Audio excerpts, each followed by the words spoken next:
Hello and welcome to a new Civilization World Cup game between Team P Patrol and Double Apadana. Today we're gonna see the first two teams from Group A fight each other for supremacy, even though both teams actually qualified to the next level of the Civilization World Cup. So let's just go through the members of each team right now. We got on Team P Patrol, we got Carrier, we got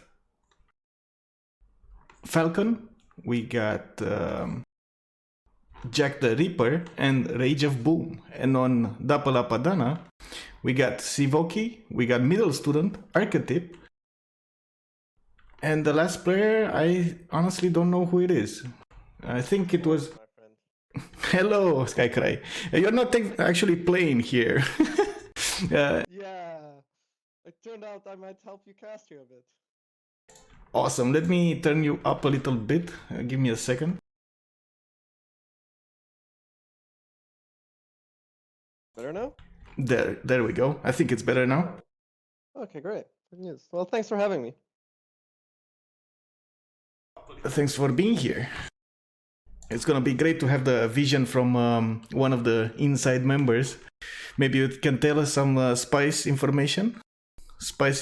Maybe, but not too much. I mean, as you said, both teams qualified for the finals and semifinals. So we gotta keep some secrets too. But I can drop something for you, I think. Okay. So who was the last member? Corny. Yeah, there we go. Corny. Yeah. Okay. So he's the one missing from the lobby here. Yeah, probably. I don't know where he is or what he's doing. Oh no, they're actually typing in message that two of us can't see Corny. And I think He's in more the of lobby. us. I see him. Oh, really? I don't see player 5. Yeah. He's in the lobby, so you might need to rejoin. Or maybe Corny rejoins. I'm the host. It's gonna be really awkward if I rejoin. Oh. Yeah. Yeah, that might not be a good idea then. So I want to put up on the screen that picture I sent you. It's the group stages right now and the results from the group stages. Yeah. So we got Group A with first being P Patrol, undefeated, 5 matches with 5 wins, all Ws. That's a great turnout for them. We got you guys, Double Apadana, on the second slot with 1 loss. I'm not sure, who did you lose against? P Patrol? Did you... Yeah, it's P Patrol. Obviously, they're the only Oh. guys undefeated.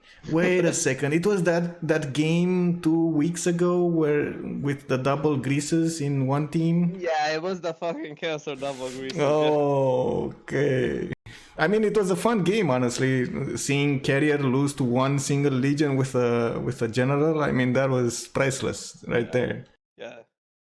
Yeah, I mean, we got a bit under their skins, but maybe this time we get him. Yeah.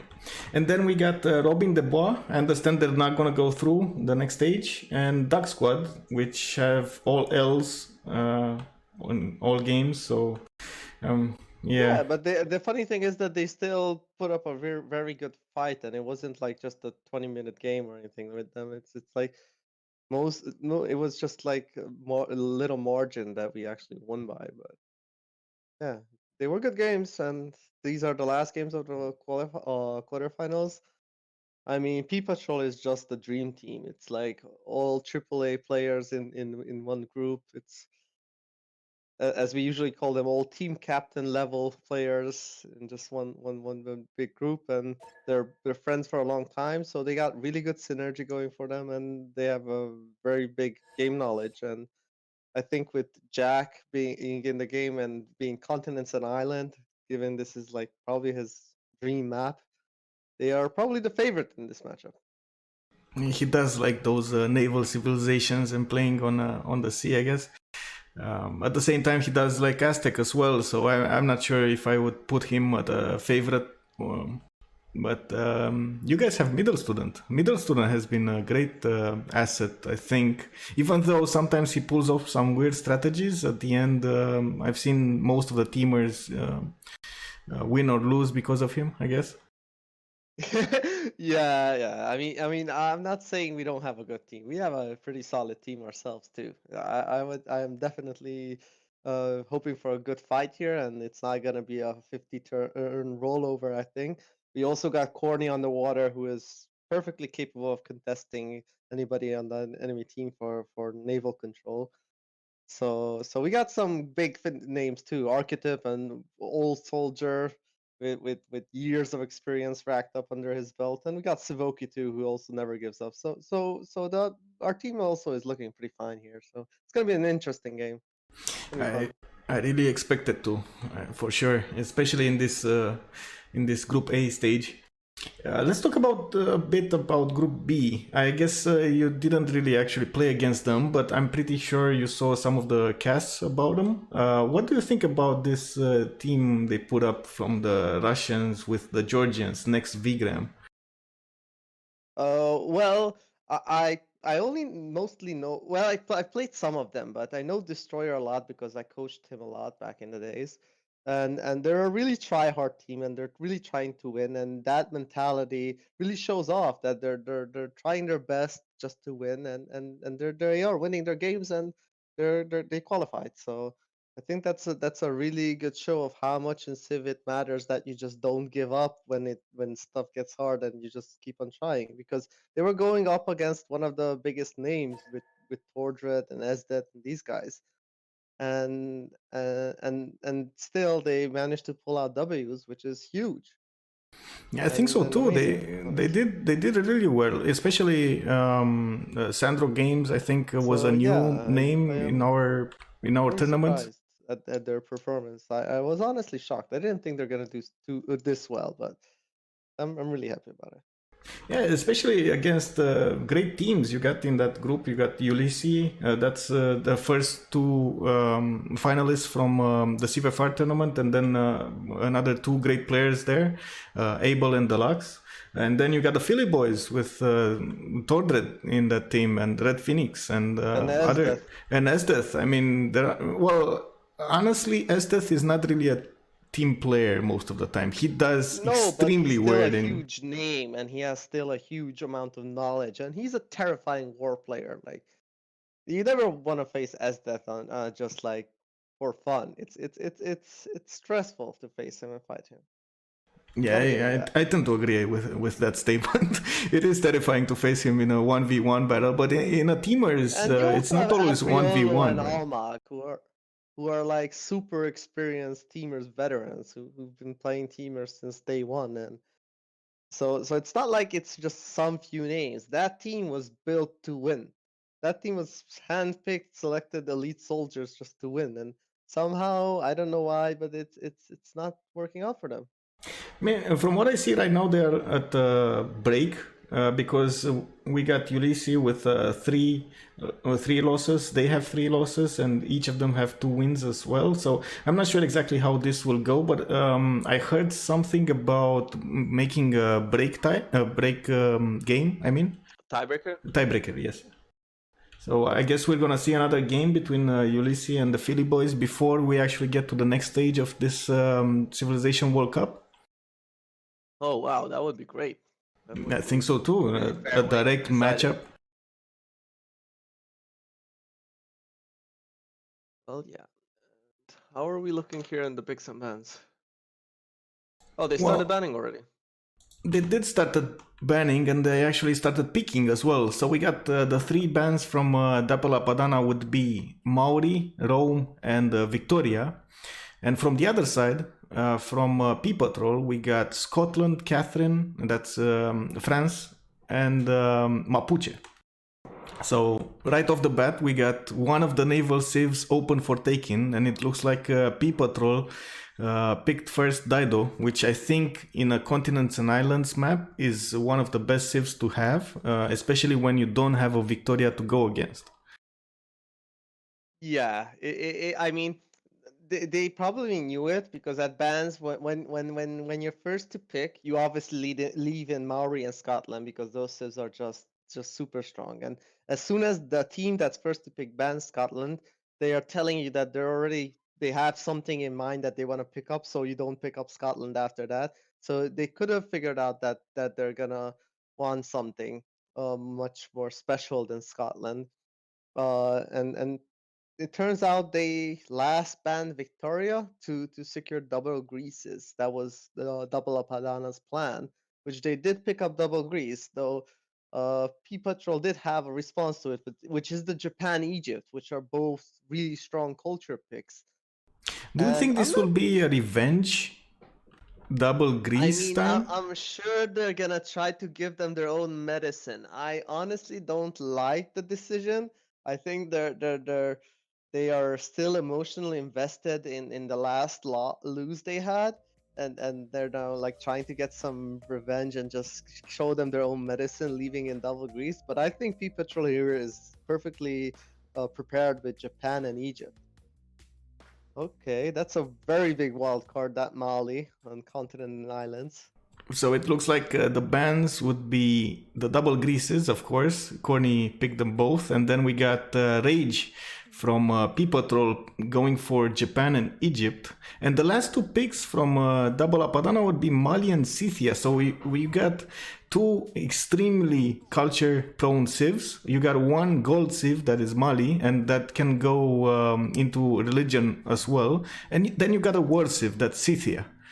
And on the other side, you got two extremely good naval civs. You got Daido in Japan and Egypt, which is honestly, I'm not sure if it's gonna pan out or not. We've seen some weird Egypt spawns in the last games, but I do hope we're gonna see a good spawn this time. Sometimes continents and islands do have a lot of land as well as sea. So it's gonna be, I guess, up to RNG where Egypt will spawn. I mean, what's funny is that it looks like they completely gave up naval control already with their picks. Yeah, They it kind of looks like. just give it up. I mean, Interesting. I wouldn't count out Scythia on the sea. It's a really good civilization there because It's a it really heals. good civ, but when you overrated that from Japan and Daido, like Yeah, those you two are can't just put them up. Yeah. It's interesting. Like I like the Mali with middle student because that can be a high or small roll, and if they high roll with it, that's huge for them. I'm not confident with that Scythia, and we're still waiting on P Patrol's final pick, which is undecided yet. Oh, and they're gonna give Jack the Ripper Dido. What a surprise there. I wouldn't have. Rage already also selected it, so I think they're undecided yet. You think? I don't think Rage likes Dido. He was saying in his little description that he is really not comfortable with wording that much. He likes simming a lot more. And to be fair, we've seen him shine in the simming department, but when he was 1v1 next to someone, it wasn't that good. Yeah. And it's very interesting that Corny and Archetype both went Greece. And Sivoki went. I thought Archetype is going to be much more aggressive in this game. It feels like everybody's picking something out of their comfort zone here, but middle is just going nuts as always. I mean, you haven't been around that much, but I have to tell you, Middle has perfected that strategy of his with the holy sites, with the religion, with the going for culture from the beginning to the end, up to the point that we actually saw him even win games with Zulu with that same strategy. I mean, there was nothing changed. It doesn't matter with what civilization he's in. He's gonna outsim you just by his choices at the beginning. It's What's also very important is that how weak Double Apadana is in the early games. They do not rely that much on strategic resources because they have double hoplites, so that's good from one side in case we see a continental fight. But their Mali needs time to ramp up. The double greases, because they go first Acropolises, they need time to ramp up. And then after they get this ramp up from turn 50-60, if they don't get crushed early game, then they can outscale P Patrol's team, but otherwise they're gonna have a very hard time if P Patrol hits fast with Persia, Japan, Daido. If these guys find a really good target to frigate to land war, or even the Egypt walking X-bows, 4-movement X-bows, the chariot archers. Those are really strong early game civs, and it's going to be interesting how the map lays out and who does it favor.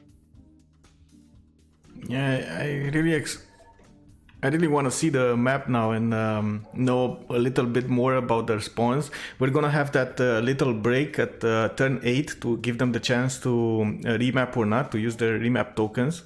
But honestly, in the last few games, I haven't seen them using the remap tokens so much. In the 2v2 tournament and in the first games of this Civilization World Cup, we had a lot of players going for that casino style remap, even though they had good spawns. They just wanted the chance to get better spawns, but they found out the hard way that it's not always that case, and you might end up with a lot worse spawn that you first gotten. So I'm pretty confident we're gonna see 2 remaps today. This is very high level play, and if they just feel like that something is not right for any of them, they're gonna ask for a remap, just because if they see a Cyrus inland next to Mali, they're gonna instantly remap. If they get 3 coastal spawns, they're gonna instantly remap.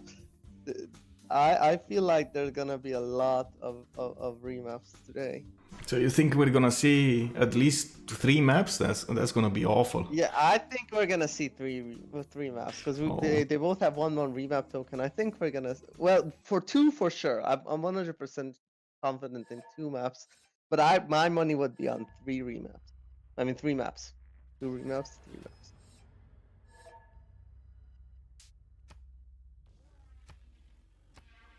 Okay, there's something with Yeah, you need to allow duplicate leaders, because we're the same leaders.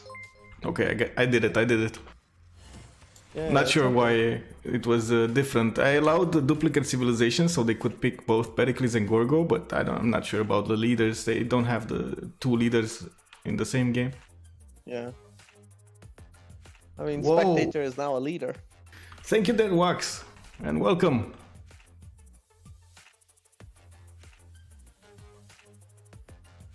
So you think they're gonna use the remap tokens if they see they have a coastal spawn? That kind of sounds bad to me. I mean, well, if they get 3 coastal, I think then they're gonna start talking about remap. If the Greases don't spawn coastal, because Scythia spawning coastal is likely, right? It's probably gonna happen. No, I mean they only have forced bias and that's it, so it can happen. But the Greases with the hill adjacency, they want to spawn inland continent.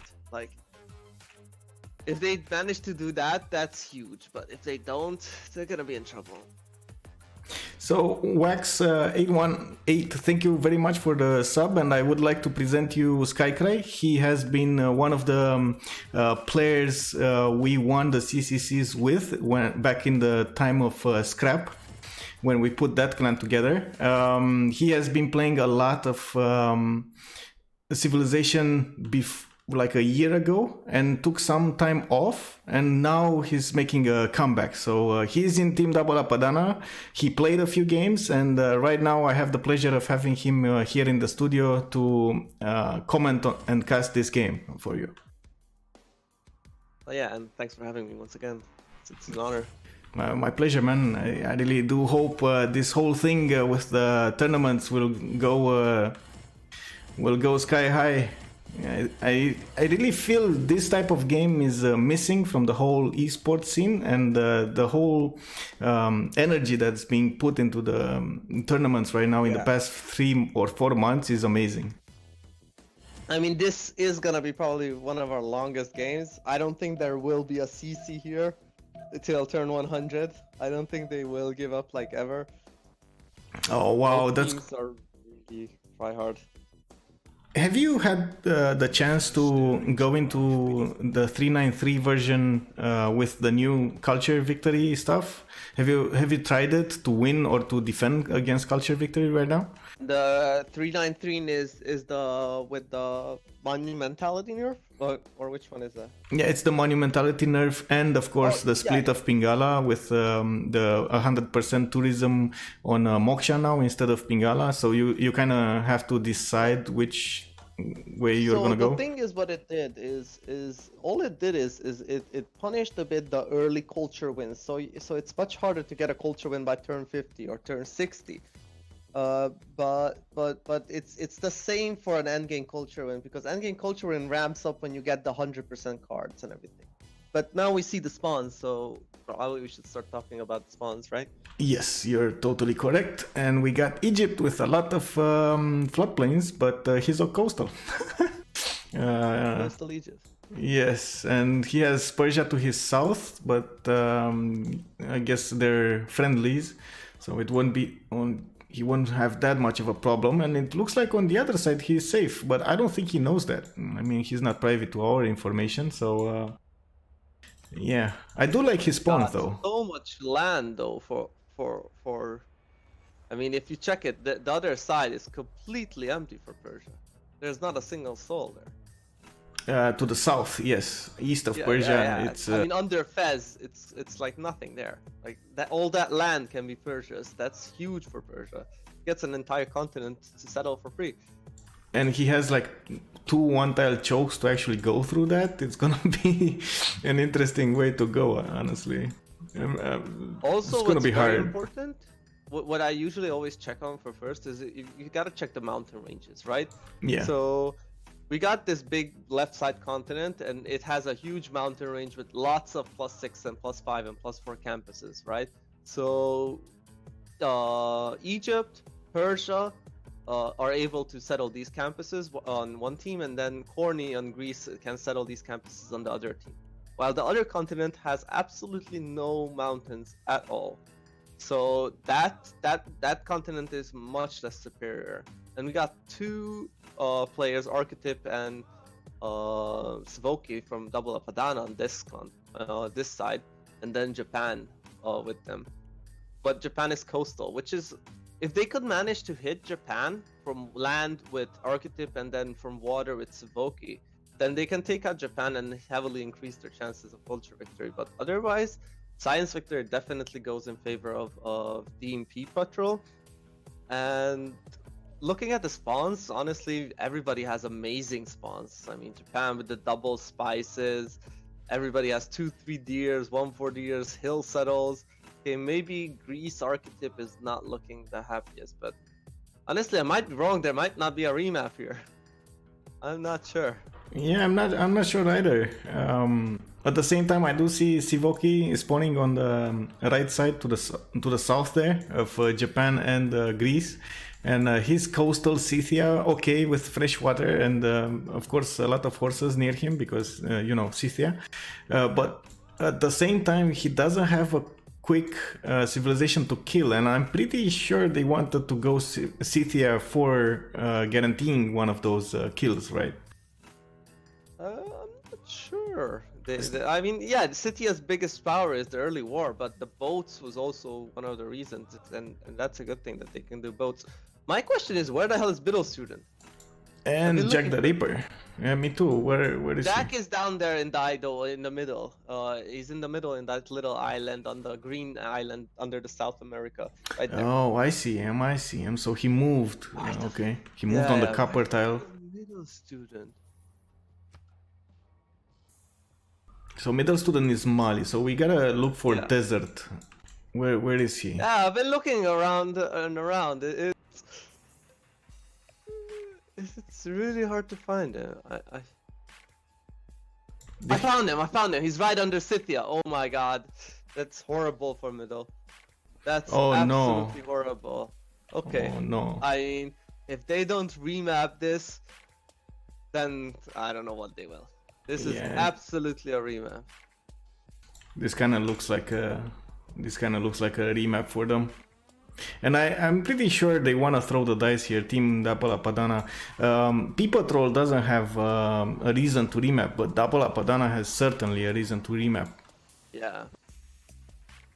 Even I if mean, Patrol does not know the amount of land here available to them, but if they would, this is like god tier high roll. Like, this is amazing for them. yeah, and I do think Egypt will go crazy with that spawn. Honestly, I do like the amount of floodplains there, and I do think with the amount of mountains to the south, he's gonna shine there with good campuses.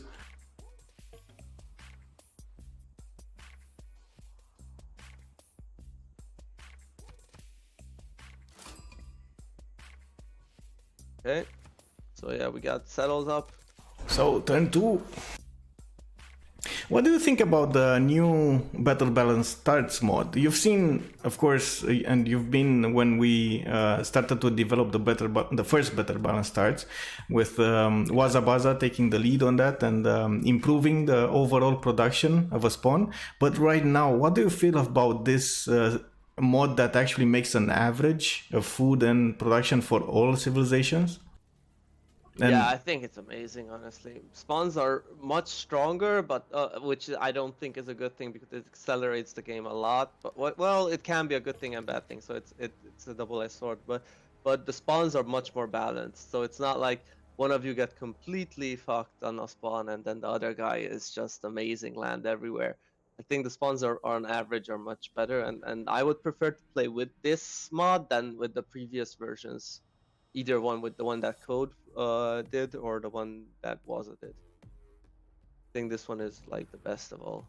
yeah, I think it took what was very good in the first one and implemented some other good things in this version. I really like the averaging of everything. I've seen a lot less remaps in FFAs and teamers as well, even though we implemented the remap rule and then took it off. I'm not sure if you're aware of that. We, after the 2v2 tournament, we did take their 8-turn remap rule, made that a 12-turn remap rule in teamers, and it caused a lot of problems because everybody was wanting a free remap I didn't know that. without any kind of, like, they didn't have a good reason for it. So we're already turn 4. We see the players scouting around and deciding where they want to see their next territory. Persia, I'm expecting great things about Persia, especially with the new 393 Battle Balance game mode. I think Persia is one of the top tier civs right now, right up there with Scotland. I mean, the thing is, if you see, right now, Team Double Apadana's biggest hope is if they remap, right? The thing is that Mali is not scouting, and if they would see Mali's situation, they would instantly remap because Mali is basically irrel. But Mali went Monument first. I mean, he doesn't really have a direction to scout towards. He does have his warrior, he sent it, and he saw the mountains on the left side. He saw there's like nowhere to go there. And then I'm pretty sure Scythian knows there's gonna be a one-tile choke there. And there's nowhere to go for him either. So I'm guessing at turn 8 we're probably gonna see a remap token used by them. But as we've seen yesterday, it's not a given. Like yesterday's map, when we saw 7 players on one continent and 1 player on the other continent, and that was a huge continent, and Egypt free simming, I guess most of the viewers thought, hey, we're probably gonna see another map because they're gonna figure out that most of the players are on one continent and there must be someone simming on another continent, right? You can't have that, and they didn't. They actually chose to go with the game. Wow, interesting. Well, I'm not. I don't know. I mean, I'm right now thinking about my team and who's gonna be reasonable on them. I'm not that confident, man. Yeah, right now, if you look at the spawns, I'm not that confident either. Mali with no desert here. Okay, middle seas he's blocked off. Okay, middle seas that he's completely blocked. So I think that's all the information he needed to see here. Yeah, now they can see that there is no land. And that middle has no settles. Unless middle tries to pull off 2-city religious victory or something like that. This should be a a remap token used. Yeah, imagine taking shipbuilding with Mali at the beginning just to get a fourth spawn. I mean, that's not ideal. And I cannot ask for a technical remap, because technical remaps would mean he doesn't have 3 spawns, but he clearly has at least 3 cities to plant near him. Well, yeah, I mean, yeah, does it have to be mathematically 3 cities? Yeah. I mean, I've seen some really bad spawns, because we've had in the tournament maps like Archipelago, like small lakes or whatever, small continents or stuff like that, which actually put to the test the Better Balanced Stars mod. And I've seen Dido spawn with 1 tile and mountain on the other. His connection to all of the other land was through that mountain. So I mean, it's really, really bad spawns. I guess those go to automatic remaps. This, no. Yeah, I mean, this is up to the players to actually get the information and realize that they have to use this token, because basically middle has, technically he does have 3 cities, and by rules this is not a remap by tournament rules, but in actual gameplay he only has 1 extra good city, and that's on next to the spices, and that's a really good city, but 2 cities is not enough to stay relevant in the game. Yeah, I totally agree with you, and especially he's Mali with no desert. That is a really big problem. Yeah. So at the end of the turn, we're gonna have that pause for a few seconds or minutes. Let's give them time to actually think about what they want to choose, if they want to use the remap token or not. And after that, I'm gonna first use that command that automatically starts a new map. That's one of the greatest things I love about this mod. Yes. Yeah, most of the time the players are actually in control because they host, but this time they, I don't know for what reason, but they asked me to host, so I'm gonna get to use that command. Okay, yeah, let's hope nobody leaves the game. Yeah. So, we're pausing at 10 or when? Yes. So 12, 11, 10... No.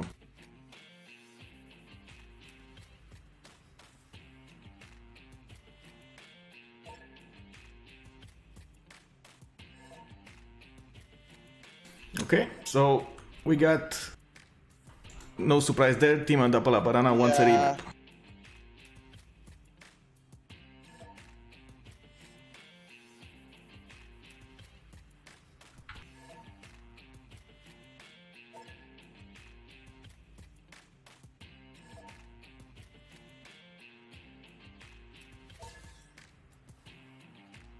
So use the command. I did! And look at that! It's like my magic! God, that's amazing! This is unbelievable. Imagine how much time we actually are gonna win now with an automatic remap instead of relobbying, getting all the players back in, checking if they're gray or not, if they see each other. Oh my god, all that, you know, stuff that we were doing last year, this is automatic right now. Yeah, so good. It's so nice. Saves us so much time.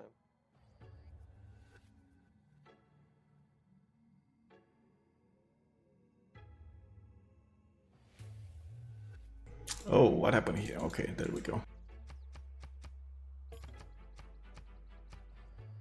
And there we go, we got a new map. Still 2 big continents with a small one in the middle, but this time... 2 bigger islands, I would say. I would call those 2 bigger islands. Okay, 2 bigger islands, okay. I mean, they're pretty big, right? They have like 10 cities worth of room on them, so... Yeah, and look at that, this time middle actually has desert. Ah, yeah, this is much better for the middle. I mean, he actually has room. He has desert. And you got Archetype with Galapagos very close to him. And oh, wait a second. I got players telling me that this might be an automatic remap. I need to check Falcon's spawn. Where is Falcon? How is that? I'm checking Falcon. That is no way an automatic remap.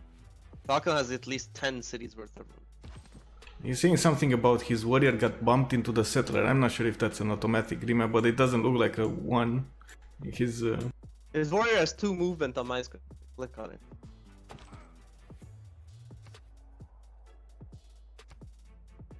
I don't know why is that a remap if your warrior is bumped into a settler.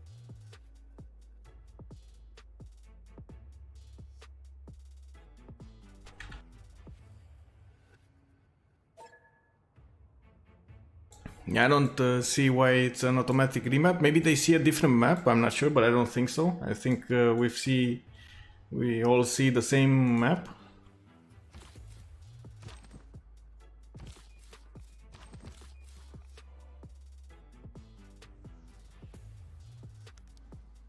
Bumped into the settler. I don't understand why. I'm not sure. I think he means that usually you see the settler on one tile and the warrior on another tile, and for some reason he Probably thinks the that. mod placed on each other.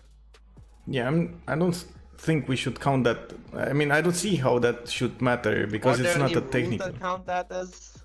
It's not as far as I know, but I guess we can ask Bisbis.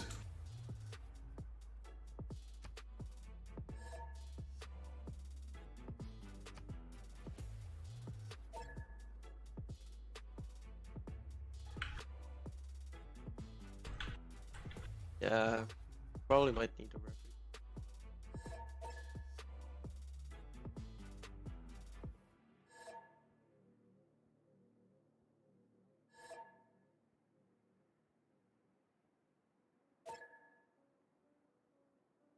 Can you? Yeah, he's telling me that because he has one tile less of vision, he wants an automatic remap right now. And I'm gonna ask Bisbis right now and tell him that for some reason this happened. I'm not sure what answer I'm gonna get. I don't. Yeah, like, come on, 1 tile less vision, really? Okay.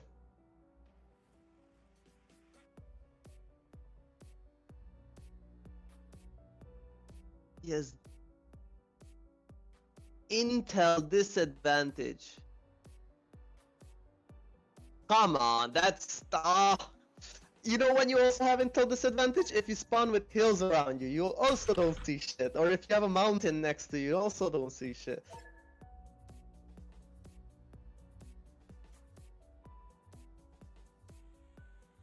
This is the type of stuff when I just go nuts and whatever.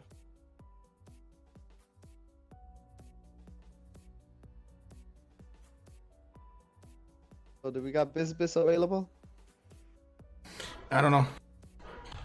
Can you turn on what they see? Can you put on that view? Yes, of course. I wanna see. Oh, he's settled. Okay. So yeah, I don't know what intel he was missing so much, but yes, that's okay.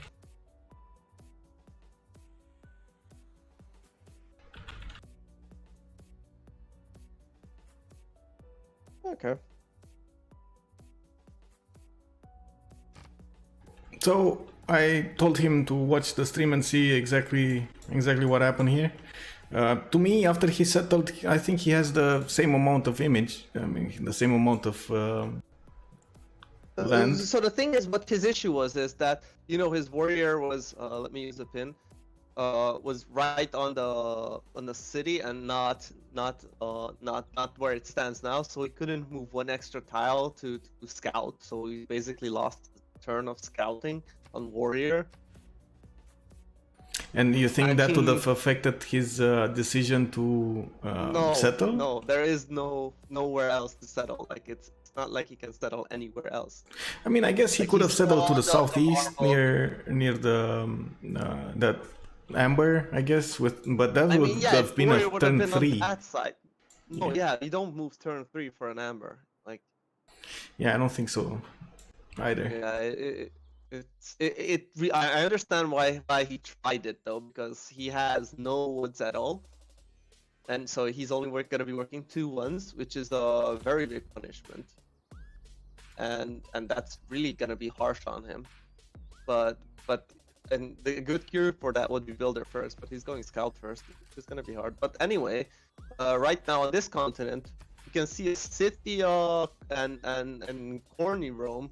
Which one is Corny? Corny's Gorgo. The two more warlike civs on one continent with 4 players from Team P Patrol, which is gonna be very interesting because if they somehow stay alive, then the other continent can just sim off. But eventually they're gonna die to the simmer on this continent, so it's gonna be very interesting on what Scythia manages to do. Yeah, Scythia for sure will need some help there, but I do like his 2 geothermal fissures. That's gonna give him a pretty good campus for his first city. Yeah. At the same time, I do think he's probably gonna need to ward or plug that choke toward Japan. I don't see Japan actually pushing through that, and it looks like by the amount of cliffs on the sea there, on the shores, it doesn't look like he's gonna have a way inside his territory either. So he's probably gonna have to fight Falcon for the longest time here. And honestly, Sivoki is one of those players that likes the brawl, especially the early brawl. But you should not forget Jack the Ripper down there, under him. Yeah, under City. I like it. It's like, and that's gonna true. be That a is true. harsh fight for the saddle on Cliff Dover. It's gonna be a really harsh fight for the saddle. You know that Jack will probably win that, especially with those. If he wants to go for coastal settlers, Scythia will have a hard time keeping that city for sure. So he's probably gonna get to Jack the Ripper, and from what I see, he either needs to push towards Persia or he needs to plug all of his chokes between the mountains. I It's mean, kind yeah, of a weird situation there. If you're Dido here, do you really want to forward settle Scythia? Do you really want to do that? I mean, no, but you know Jack the Ripper. I mean, he's one of the players that he would go bronze working into general with Dido. True. At the same time, let's look at the other players. We got Archetype, free simming with Galapagos next to his expand. He's 2 cities away from actually settling it. That's an amazing wonder. So much food and so much science early on. And he's gonna pick it up. If he moves one more tile, he's gonna see it then. Right now he does not have the vision of it, but one more tile and he sees it. Maybe he's gonna go not on the coast. That would be a bummer. I've seen players go around the wonders and finding them turn 60 or something and then face palming themselves because they didn't settle. Wow. I mean, it happens. So what do you think? Will Team P Patrol use their last remap token here or not? I don't think they should, honestly. I don't think they should. Will. You think I they think will? they will because Egypt's spawn is for starters right now really bad until they find out the surroundings, but their actual capital is not that great. I mean, the capital is not that great, but he's gonna have the sphinxes, he's gonna have great campuses, he's gonna have the horses to work, and he has a lot of good expands. I mean, to the north it's a lot of territory, to the south he can settle that river, he can trade. I mean, just look at that. A flood just came and improved all of those tiles. Just imagine what will happen. Okay, that's big. Okay, yeah. that changes the idea on will they actually remap. I'm a bit worried about Gorgo here. Rage Corny has not been one of the players who likes to fight, actually. As you've seen in the game from last week, I believe, you guys played and he was Japan. He almost got killed by the other Dido because he didn't make any kind of units. I'm not sure exactly what happened there. Take a risk for some long-term advantage. Well, Corny, his biggest concern should be how the hell is he gonna settle and where. Because right now he's got his south, which he can go, but it's gonna go into the face of Persia. Do you really want to go into Persia?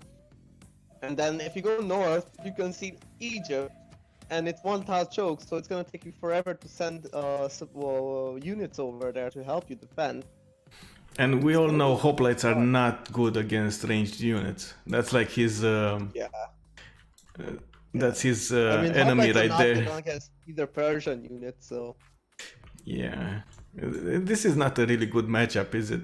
I mean, no, Persia has the upper Corny's hand in here. big trouble. Like Corny's not in for a good game.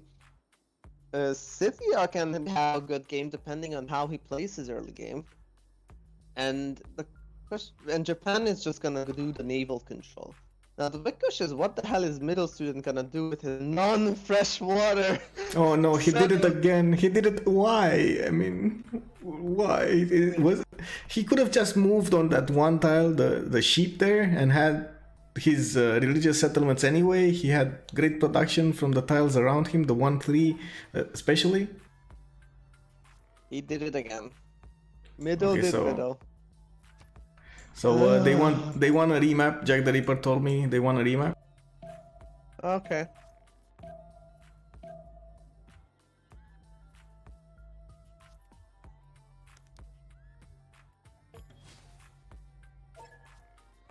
So just pause then?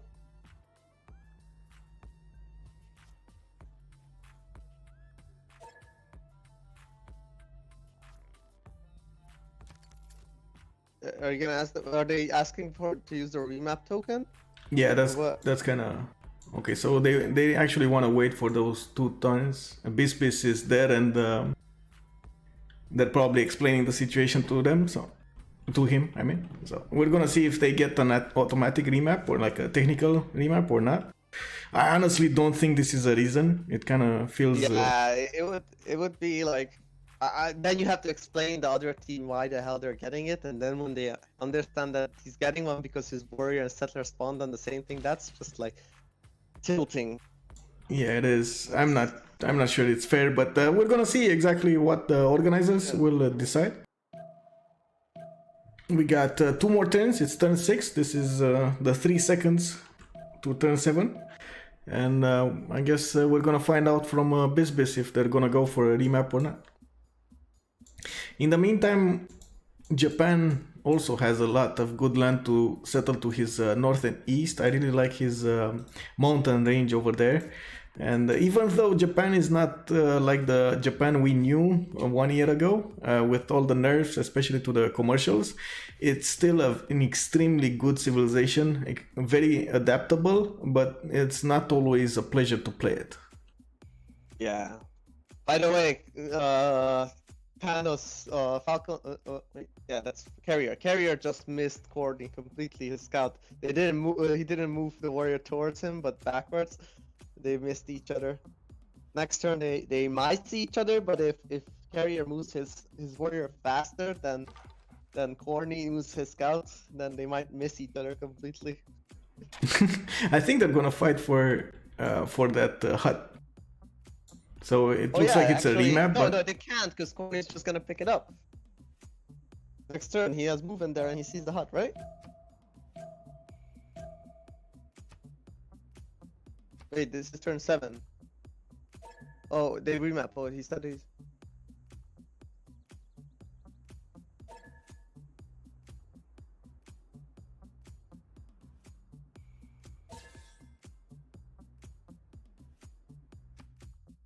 I'm still not sure if it's an automatic remap, technical remap, or I don't know if they used their token. their or what token. happened. So I'm still waiting from Bisbis to get the final say on this.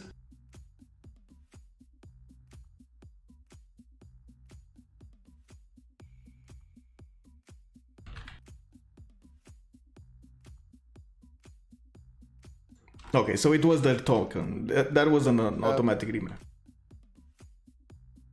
I mean, it was interesting because I think this one was a mistake on Team P Patrol because the early game didn't look great, but damn, they had a good 2 kill on 2 players and a total C control, and so overall I think that was a mistake. Anyway, we did see 3 maps, so this is map number 3 with 3 continents, no islands, well, no major islands.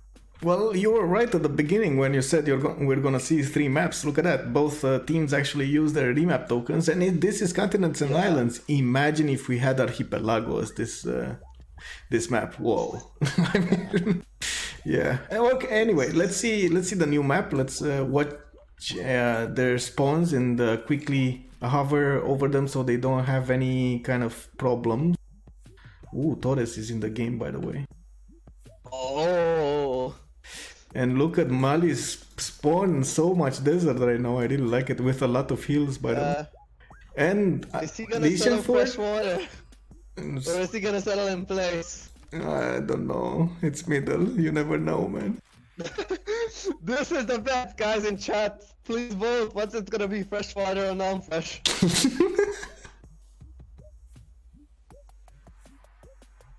I mean, this is very interesting because on the right side of the continent, I mean the right continent, you have Japan and Egypt completely owning the entire continent. Man, look at that. Everybody's saying go fresh water. They know middle, they know the way. Yeah. Yeah. Middle settles in place, that's what you guys say? Yeah. You should put up like a vote or something. I mean, he's gonna say, hey, do you know what kind of adjacencies I'm gonna have with that wonder? It's gonna be awesome, man. 2-turn religious settlements. 2 turns. Oh my god. I mean, he sees the DR, it's gonna be fine. Yeah, and he sees the 1-3. I think he's gonna settle on the Niter. I mean, that would be the smart play. Probably, but he doesn't see the Niter. I mean, he does not because of the Niter, just because it's well, I almost said just because it's fresh water, and then I realized I'm talking about middle. Yeah, he doesn't really care about freshwater, and in some aspects, I do understand him because wait a second, this might be an automatic remap here.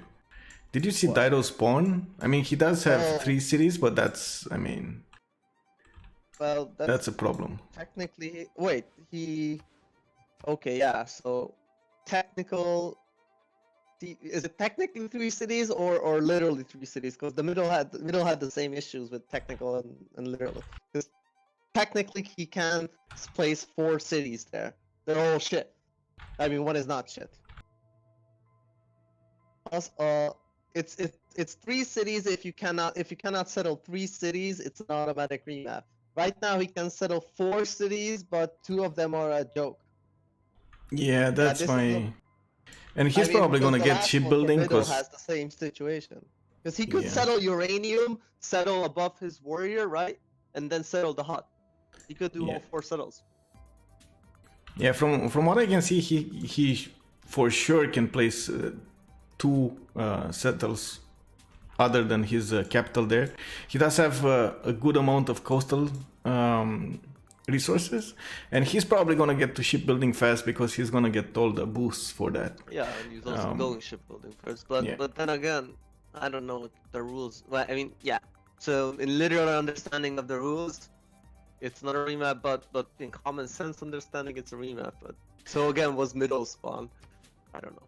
I just got information from one of the organizers, and it looks like this is not an automatic remap because he can settle those 3 cities, and that's before shipbuilding. And of course, they take into account that after shipbuilding, you can settle everywhere. And this is Dido, so he's probably gonna have to go that way anyway with his Cathans, with his Byrims that will probably be building anyway.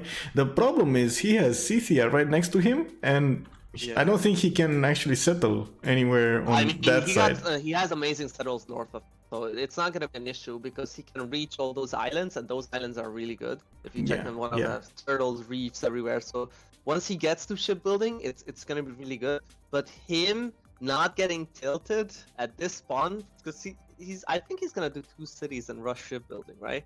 Yeah, probably, most surely.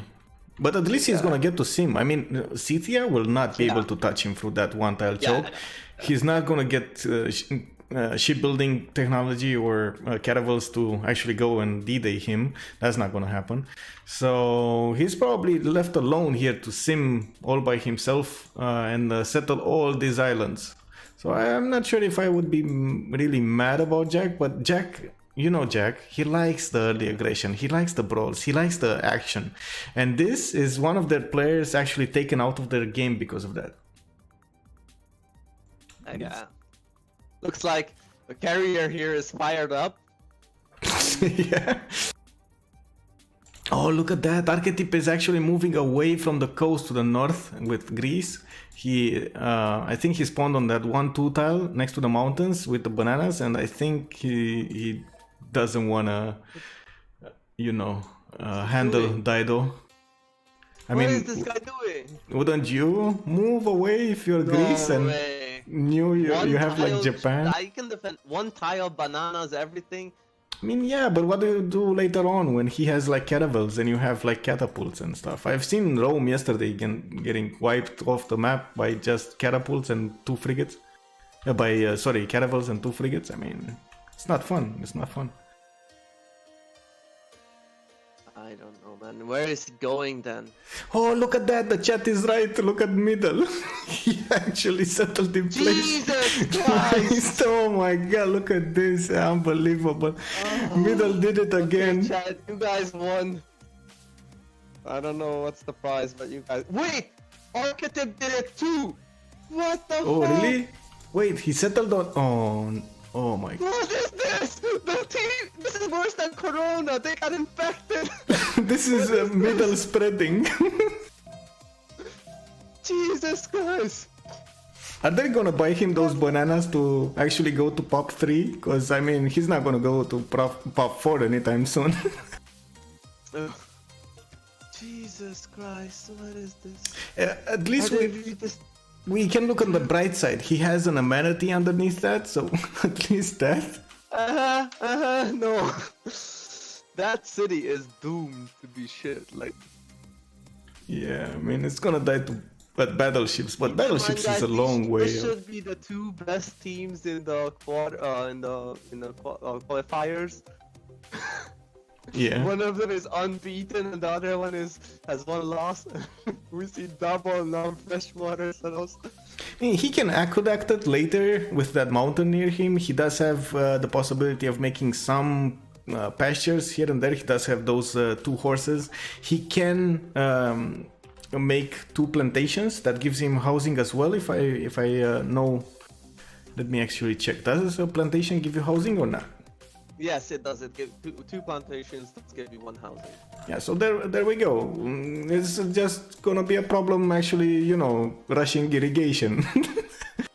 That usually is not something you wanna see in a teamer setting, but he does have Scythia to his south. Oh wait, Scythia is on his team, right? So he's gonna, yeah, it's on his team. So it's okay, he's safe. He does have his back. It's Bologna. Bologna is gonna be huge for Greece. That's a huge city. We should also talk about city-states right now because all city-states are controlled by Greece right now, right? That's why they brought the double Greece. Yes, so they lose course. Everything. On Hong Kong, Kandy, Vilnius, and Jerusalem can be easily killed. Buenos Aires can be also killed off, and Lisbon eventually with naval control. But Bologna is gonna be big for Greece. The extra writers and artists and are so important, and it's gonna be so good for them. Yeah, for sure. We're gonna see exactly who's gonna get first of all Oracle and who's gonna get Apadana in this game. Those 2 wonders at the beginning for culture victory are immensely, but at the same time, I wouldn't count out the wars. We do have Falcon over here that's probably gonna go into an all-out war against Scythia to his west side, and to his south he has the other Greece. He has Corny, so he's probably gonna 2v1 them. And honestly, I've seen him play in a lot of games. He likes those Irel wars. Yeah. I mean, I'm really happy to see Scythia with Persia, just to see the 2 warsives go at it. So it's not like an unfair fight; it's an even fight, and they can like fight each other. I don't think Corny's gonna invest into that war. I think they're gonna just tell Scythia go all in on them. Oh, Sivoki almost sees Jack's borders. Oh yes, he sees it. He sees Jack's borders. Yeah, he sees them. Yeah, they met each other last turn, so they know what's happening. And Jack sees that he's on an island. At the same time, we got Egypt with this time not such a good spawn. He does have the rivers, he does have good campuses, but he doesn't have those amazing floodplains anymore. He does have a lot of Yeah, food that's from true, those. but he has an entire continent to freeze them on. So are Yeah. you really gonna mad about it? And Japan has that amazing Mount Kilimanjaro. That probably is the best Kilimanjaro I've ever seen. Look at that above there, next to Hong Kong. It's an amazing Kilimanjaro. Hong Kong? Where is? Wait a second. Where is Hong Kong? Yeah, right. You were right there. Oh, okay. To the right of Japan. He's gonna have to travel a lot for it, but it's still like every Yeah, it's mile like a is hill, turn every for. mile has woods on it. Yeah, it's like a fourth You can settler. sell it from two sides. It's gonna have 2 aluminium too. It's a really nice city.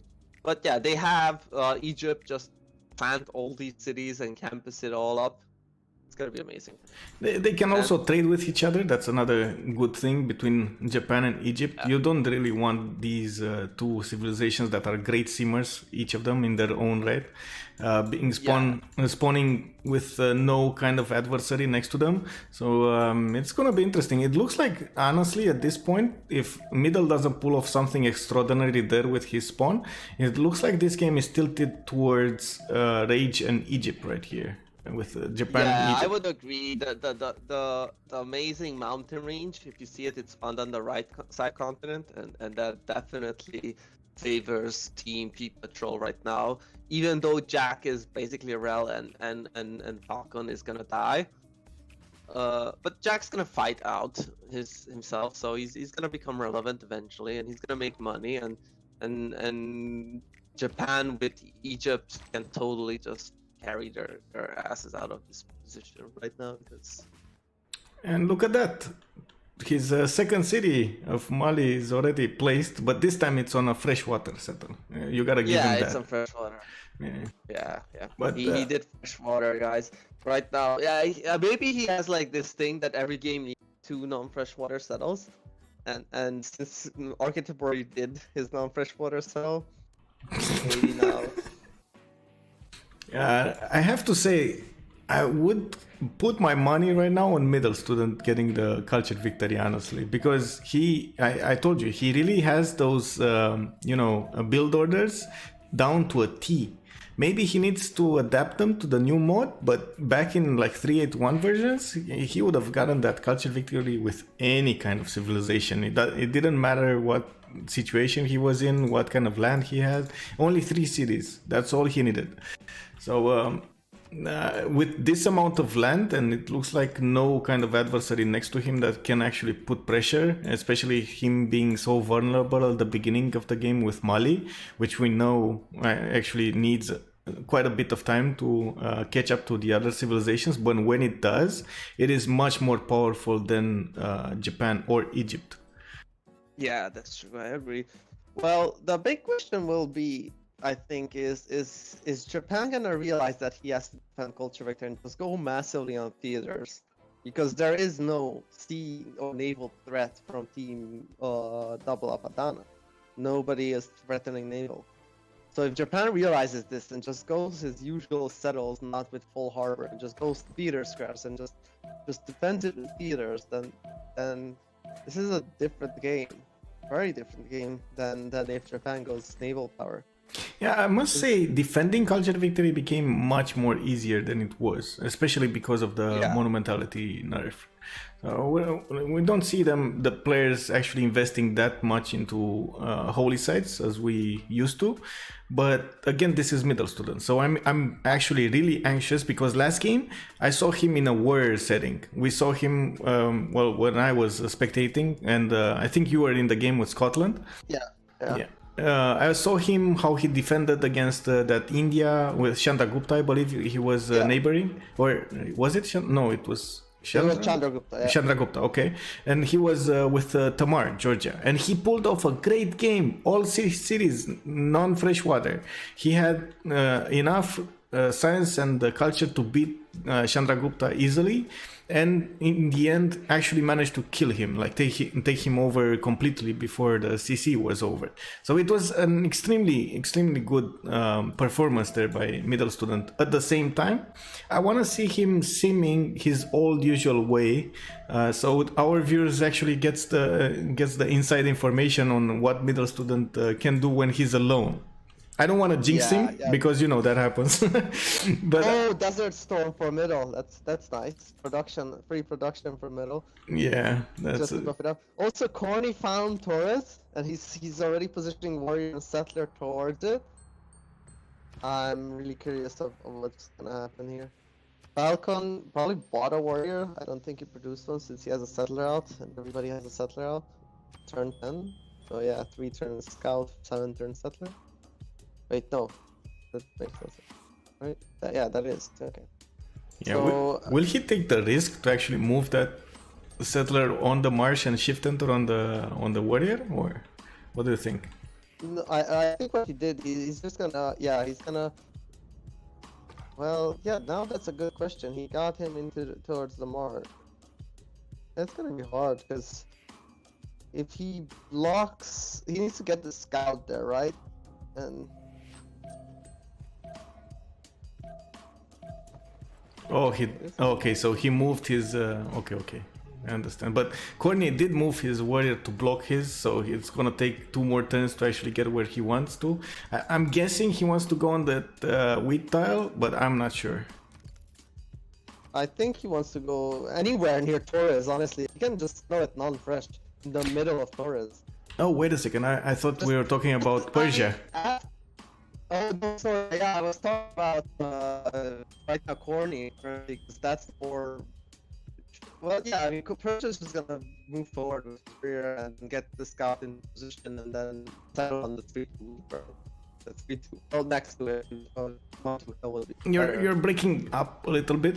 I'm not sure exactly what's happening, but just to catch up on what was going on here, it looks like Corny is protecting his settler quite good. And at the same time, this is an amazing Torres. Amazing tiles. We got 4-3 tiles, 2-5 tiles, 2-3 tiles, like amazing all over the place. And a good situation to place his, I guess, farms on Torres on the right side.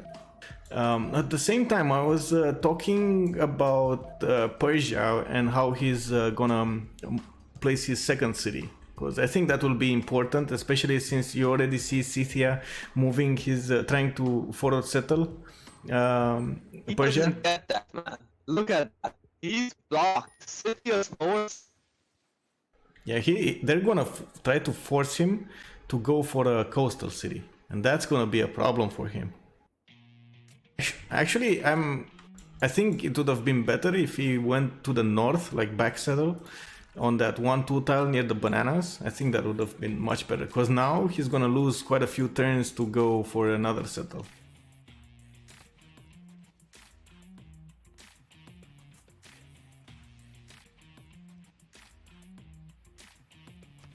And it looks like Jack the Ripper did go for that 4 settles you're talking about. He placed Carthage minimal distance from his capital city, and he does have the uranium tile he doesn't see, and that tile, the Warrior, he's on. He's gonna have the turtles to work, and later on some oil.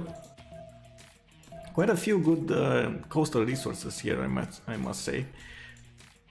But again, he's gonna need to get shipbuilding to actually get to the other islands, because he's not gonna be able to go through this mountain.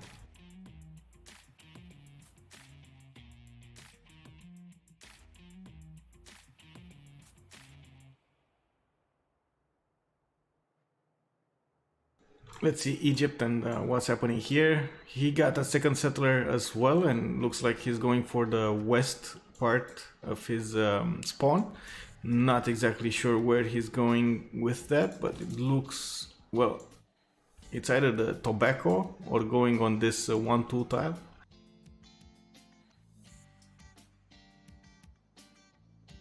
I think it's the 1-2 tile, because if he would have gotten to the tobacco, he would have probably went another route. The city-states, you were talking about the city-states, but we didn't actually count them up. We did talk a bit about Bologna. In the I would like to say that there is Palenque in the game as well, so there are 2 science city-states. We do have 3 industrial city-states, Brussels, Buenos Aires, and Hong Kong. We also have 4 faith city-states, Jerusalem, Yerevan, Kandy, and Armagh. And only one gold city-state or commercial city-state. We got Lisbon that could be taken out of the game later on by maybe Japan. Oh wait, actually no, it looks like Lisbon is safe. There is no connection unless Japan makes a route for himself, like a canal city, maybe here. He has no way to actually get to Lisbon. I'm not sure if Japan will actually go full sim mode here, but knowing Rage, I think he will. Since yesterday, I said when I saw Egypt on one continent, I said, "Oh, that must be a free sim right there." I mean, there is no possibility he's gonna go to war with that spawn. And I was mistaken. He actually went to war. He made the pre-built caravels. He did go for the caravels attack on Victoria and got the win.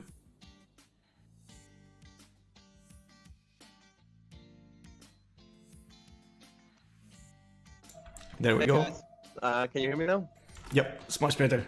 Okay, great. I don't know. I was talking for a while, then realized that I don't hear any response. I thought you're AFK, so I had to figure out what's happening. Yeah, it's I guess the internet right now is a bit overloaded with everyone staying at home and browsing because they have nothing else better to do. Oh, look at that! Persia actually went for a fresh non-fresh, yes, with no possibility of getting fresh water because Scythia. Yeah. Look at and that. The funny thing is, man, this is like game non-fresh water number 4, guys. This is new meta. This is game-changing Civ. But look at Scythia balls deep into Persia. I mean, would you expect this? I mean, he settled like 10 tiles away, 7-8 tiles away from his capital city, so far away. With oh my god, this Persia's is going second Stettler. Where is he gonna settle? He's gonna go up north? I guess north, but I guess it would be a good choice. He can go there. He can open up that route to actually get his unique unit against that city of Scythia. I mean, that could go the other way. That could be a free city for He just bought Persia. him a settler. Was that a hut? No. That was fertility rights. So fertility rights Pantheon now gives you a free builder and improves like wheat tiles and rice tiles. Okay, so Persia has 2 civilian units and Scythia knows about them. And nobody actually... And they didn't buy him some kind of unit to escort those civilian units. That's interesting.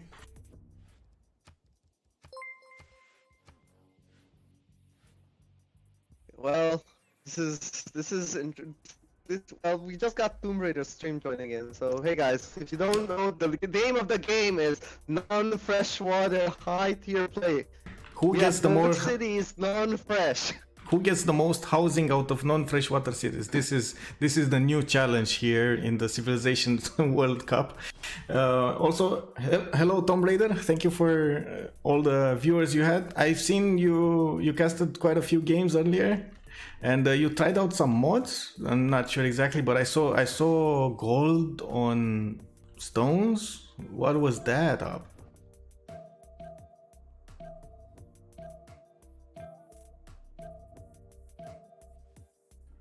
Well, anyway, so let's see the other side of the continent, because all the action was here, but the simming is also important. Rage getting his harbors up. He's going for water control. He's 100% doing naval control. Have they found Archetype? They don't know about Archetype, but they obviously know there is no loyalty there. So they know Rage is complete free sim. He found Kilimanjaro too. That's clear. And then we have Egypt already settling inside, getting ready for those amazing campuses. Egypt is gonna be one of these. Egypt and Japan is gonna fund everything, and then let's see Falcon how far he lives. Well, the thing is, Japan being on the coast, on the other side of the coast of Mali, and since Mali is 2 tiles away from that coast, and okay, he does have the hills, but his city is on a hill too. So I think in that case the frigates can shoot the city, right? If not, it's gonna be battleships. One frigate can shoot Jannah, and battleships can definitely shoot Jannah. Yeah. So yeah, and battleships can 100% shoot his capital, but frigates cannot reach his capital because hills are gonna cover it, the shot, line of shot. Even though if the city's on a hill, if you have hills in front of it, the water counts as low ground, so you cannot shoot the hill up. Well, that's gonna be an interesting choice for Rage if he's gonna go for those battleships or not. He's gonna for sure have a lot of science and be one of the leaders in that department, but I'm not sure if he's gonna go actually take that leap of faith and make the pre-builds and get those cities there. I don't even see him building one single galley. If you look, he's now prioritizing monuments from even his capital city and getting expands out. I think he knows he's probably alone here. I don't think he even scouted the coast. Yeah, he scouted a little bit of the coast. And he's relying on Egypt to scout the other part of the coast. And they don't know where middle is. And they might not know for a long time until he gets a galley out and starts moving around that part of the continent. But then again, there's absolutely no way Middle makes both, right? Both in Mali. There's no way he can do both. So no, so I don't think. know how Middle becomes relevant. That's gonna be a harsh one. I mean, he just went no adjacency campus and got I think he got Hypatia. So I'm not sure, but he's now making the most science out of the game. 10 and 7, 10 science and 7 culture. Just look at that. I mean, the Middle's early game is gonna be solid, but then he's gonna fall off just because of his position with his civ choice. Yeah. At the same time, look at this. Falcon did manage to get his second settler on that north city we were talking about. Yeah. He did get some pre-builds. He is putting down an encampment and just improved his first iron tile. So he's going to have he's going to have enough iron for at least one immortal or 2 immortals, and not going to need to rely on his team. Scythia next to him is doing the same. He got an encampment out. He's probably gonna get the horses improved, but I don't think. Do you think he's gonna go for iron? Do you think? Yeah, he just swapped to iron working. Yeah, that was a very important decision because right now it's 11 turns for him, while it's only 5 turns for Falcons. So he definitely loses that city if he doesn't go iron working. Yeah, I was thinking about that. Yeah. We have 1 iron from Archetype coming online, and then Sparta Gorgo is also going for iron, but I don't know what's the plan here, honestly, from Team Double Apadana, because they what double encampment? Are they gonna both Irrelevant? That seems like a mistake. Well, I guess the faster they kill him, the faster this game will go into them simming. But at the same time, the Immortals from Persia are a unit to, be afraid of. Yeah. Especially because they don't need to get damaged when they attack another unit. If you use them properly, you get that ranged attack, and you don't have to spend your own HP to do that. That's one of the big differences. And if you get the generals, those are amazing units. Very fast, very adaptive units. At the same time, Gorgo, I think just wants his encampment to deny 1 or 2 generals. I'm not sure if he's gonna be able to do any of that actually. Both of them are 2 turns away from finishing the encampment. Scythia is 1 turn away, and he does have a builder that could chop, but I don't think he will chop. Maybe it would have been an idea to chop that 1-2 forest the builder is in and then improve the iron. Do you think he's gonna go for that, or just improve the 2 iron? Yeah, I think that's well, on double iron, or they might go for the double iron. I'm not sure. Because they're already fighting, and Falcon really knows his units at the beginning of the game. He, as I said earlier, he really likes to brawl. And look at that, and he's already gaining control of. He already killed a warrior and a scout, so he's doing great in terms of kills. He already has 2 kills under his belt. Yep, and no losses. Yep, that's pretty big. So far, I think Falcon's gonna take that city from Styria.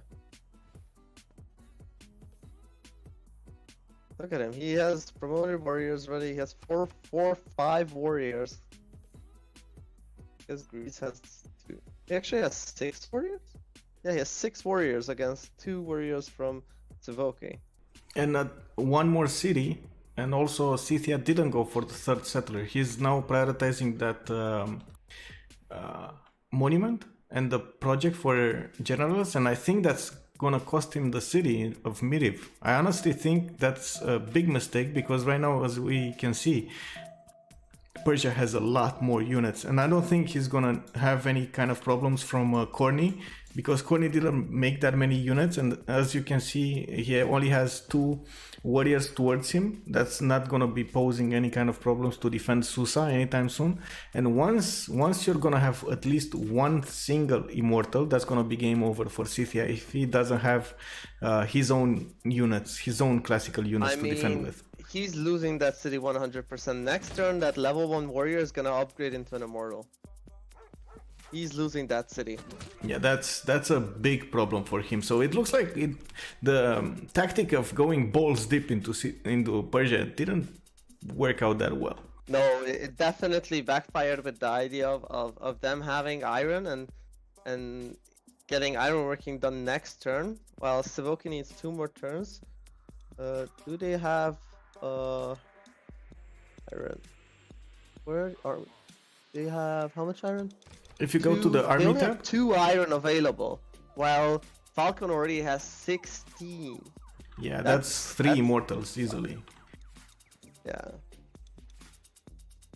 At the same time, let's talk a bit about the strengths of Scythia. So Scythia does have a unique unit. It's called the Saka Horse Archer, and it's a great maneuverable unit that does get bonus from its general, from the classical general. That's one of the few units that actually get bonuses from those generals. At the same time, it gets an amazing bonus, the +5 against units that are damaged, and they get to heal if they manage to kill a unit.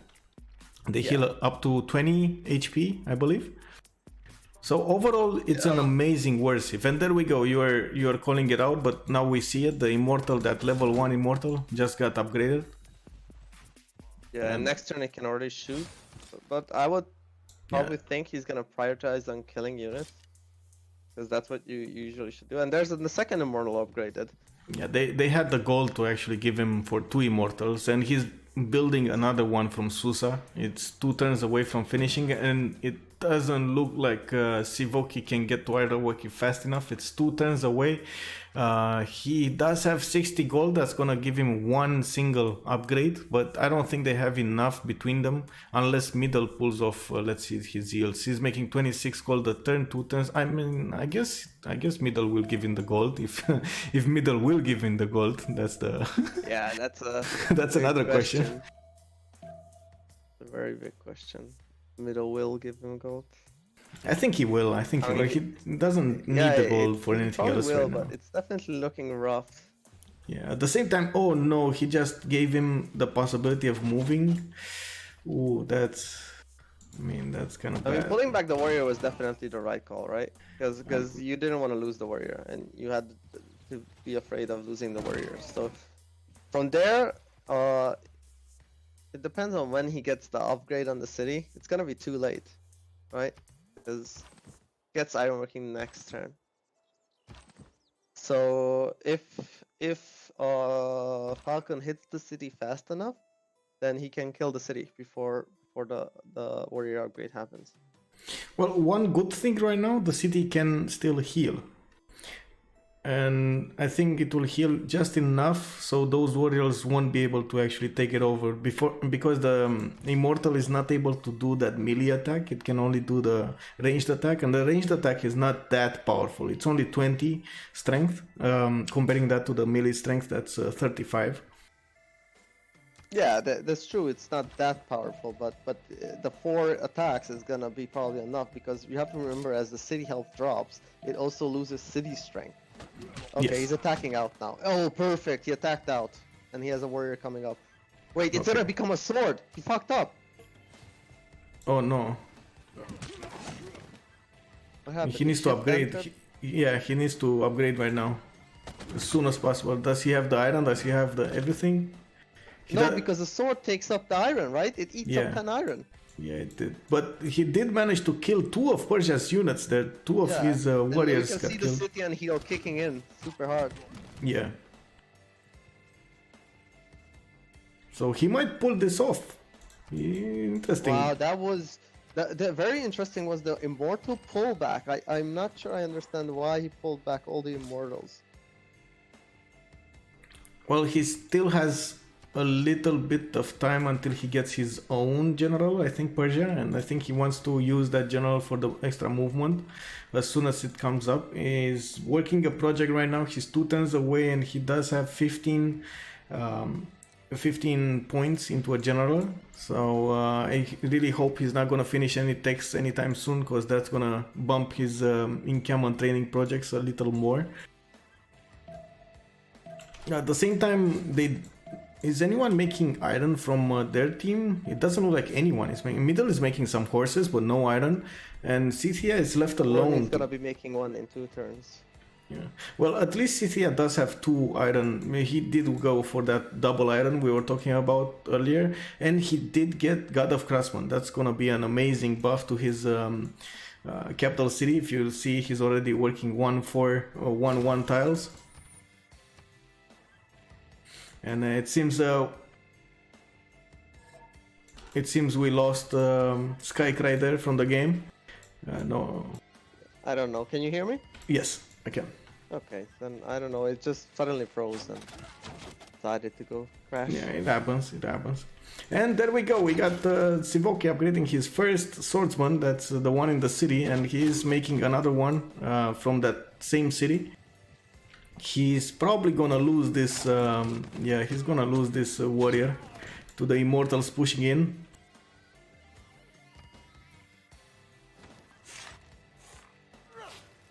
Wonder if he's gonna be able to keep it from loyalty though.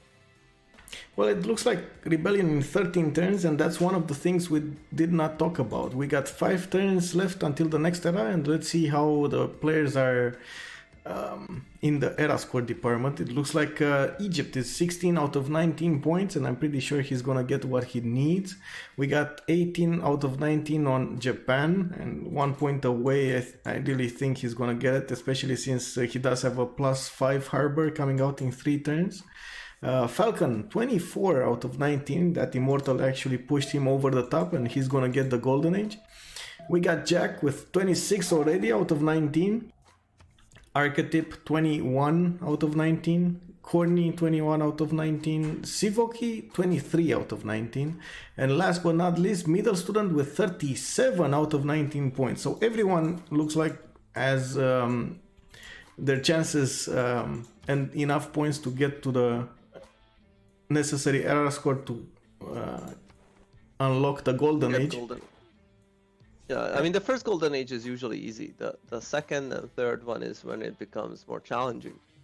Yeah, I usually don't really like, just my personal opinion, I don't really like to go overboard before the first stage with a lot of points, like this time, like how Mali is going, like 37 points, because I really find myself in much trouble getting the second one, which I think it's a lot, like you said, a lot more important in some aspects. Yeah. You know what's very interesting? I don't see a holy site from Mali. Yeah, that is interesting. It looks like he's going full gold here, and his team do really need the gold, especially Sivoki here needs all the gold he can get. At the same time, as I said, that monumentality nerf really puts a dent in all of these amazing faith civs, and I mean, he does have some good faith like holy sites, but I don't think he has amazing ones. His Sugubas will for sure benefit from those holy sites. I agree. And look at that immortal count on Falcon. He already has 5 immortals and another one coming out in 3 turns. He's gonna get the general, I think, this turn. Yeah, they both have a choice of a general. Greece and Persia have their general right now.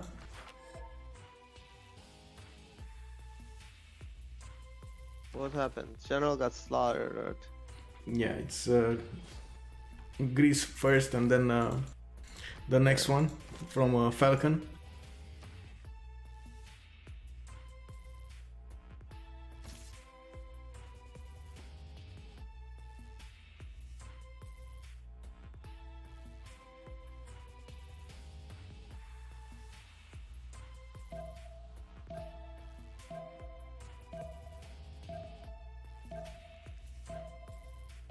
Let's see what Egypt is doing on the other side of the map. It looks like he's already making hanging gardens there, preparing himself for a culture victory and starting to do the necessary wonders for it. At the same time, he has his fourth settler out and going towards those mountains. That's quite a problematic settle between four volcanoes. And back to the action, we got Falcon attacking with 3 immortals into 1 Scythian swordsman that actually managed to get an upgrade. Was it at 3 or 4? Not exactly sure. It was 3 because the one in the woods cannot shoot. Oh, or the one on the encampment. Isn't this encampment on... No, it's on a niter tile. Yeah, it's not. Sorry. I thought it was on a hill, and I thought it had... No. Yeah, that would be really scary if that would be a hill. Yeah. I mean, he still will have complete control. Or, I mean, right now his general placement is off. It should be on the 4-2 wheat to have the other one get 3 movements, so it could move on to the 1-2 and then shoot in the same turn. That's a minor mistake, but it's not major. Doesn't really matter. I'm not exactly sure he wants to push out from there. Let's see exactly what's gonna happen here. He's moving out his sword from inside the city, and it looks like he left it on 26 defense right now. Not sure exactly why, but I'm pretty sure Falcon will... Yeah, he already did shoot it once. Now I see why. He wants to kill... try attack it. Yeah. He wants to attack at least 1 immortal. But looking at his vision, he must know there are so many immortals here. It doesn't really matter because with Scythia, that is the big advantage, that you can attack into units because you heal for 30, which is a huge amount, honestly. And then you get the promotions off as well. I mean, it's like a double-edged. Exactly. So that wasn't actually a very smart play, because once the unit is damaged, then it's really good for them. Wonder how they're doing on money department. 100 and... Well, looking at the yields, we got middle student making 22, we got Sivoki making 2, Corny making 3, and Lyricatim making 7. So a middle student is making like double his whole team combined. And on the other side, we got Jack the Ripper actually making more than Mali, 24. He's probably working those harbors, but already Falcon is on -4 gold a turn. Rage and Egypt are both making good amount of gold as well, 14 and 12. And looking at the total amounts, it looks like at the moment Double Apadana has more gold in the bank, but in total I think more gold will be on P Patrol. Yeah, I mean the double naval thing is definitely gonna be more gold. And looks like he got double first move? Okay, no, he swapped back. Apparently Falcon has 2 first moves on him before losing a unit. And he did not manage to get that promotion off of the sword, and it looks like it was a 1-1 trade between 1 immortal and 1 Scythian sword. At the same time, he's trying to pre-build some more. He did get an extra settler out of his city, and right now working horses. He's gonna need to get those Saka horse archers to actually do something against this raging Persia. One bonus we didn't talk about. Scythia does have the possibility, and it's not something that you usually see players go for. He does have the possibility to buy the horses with faith.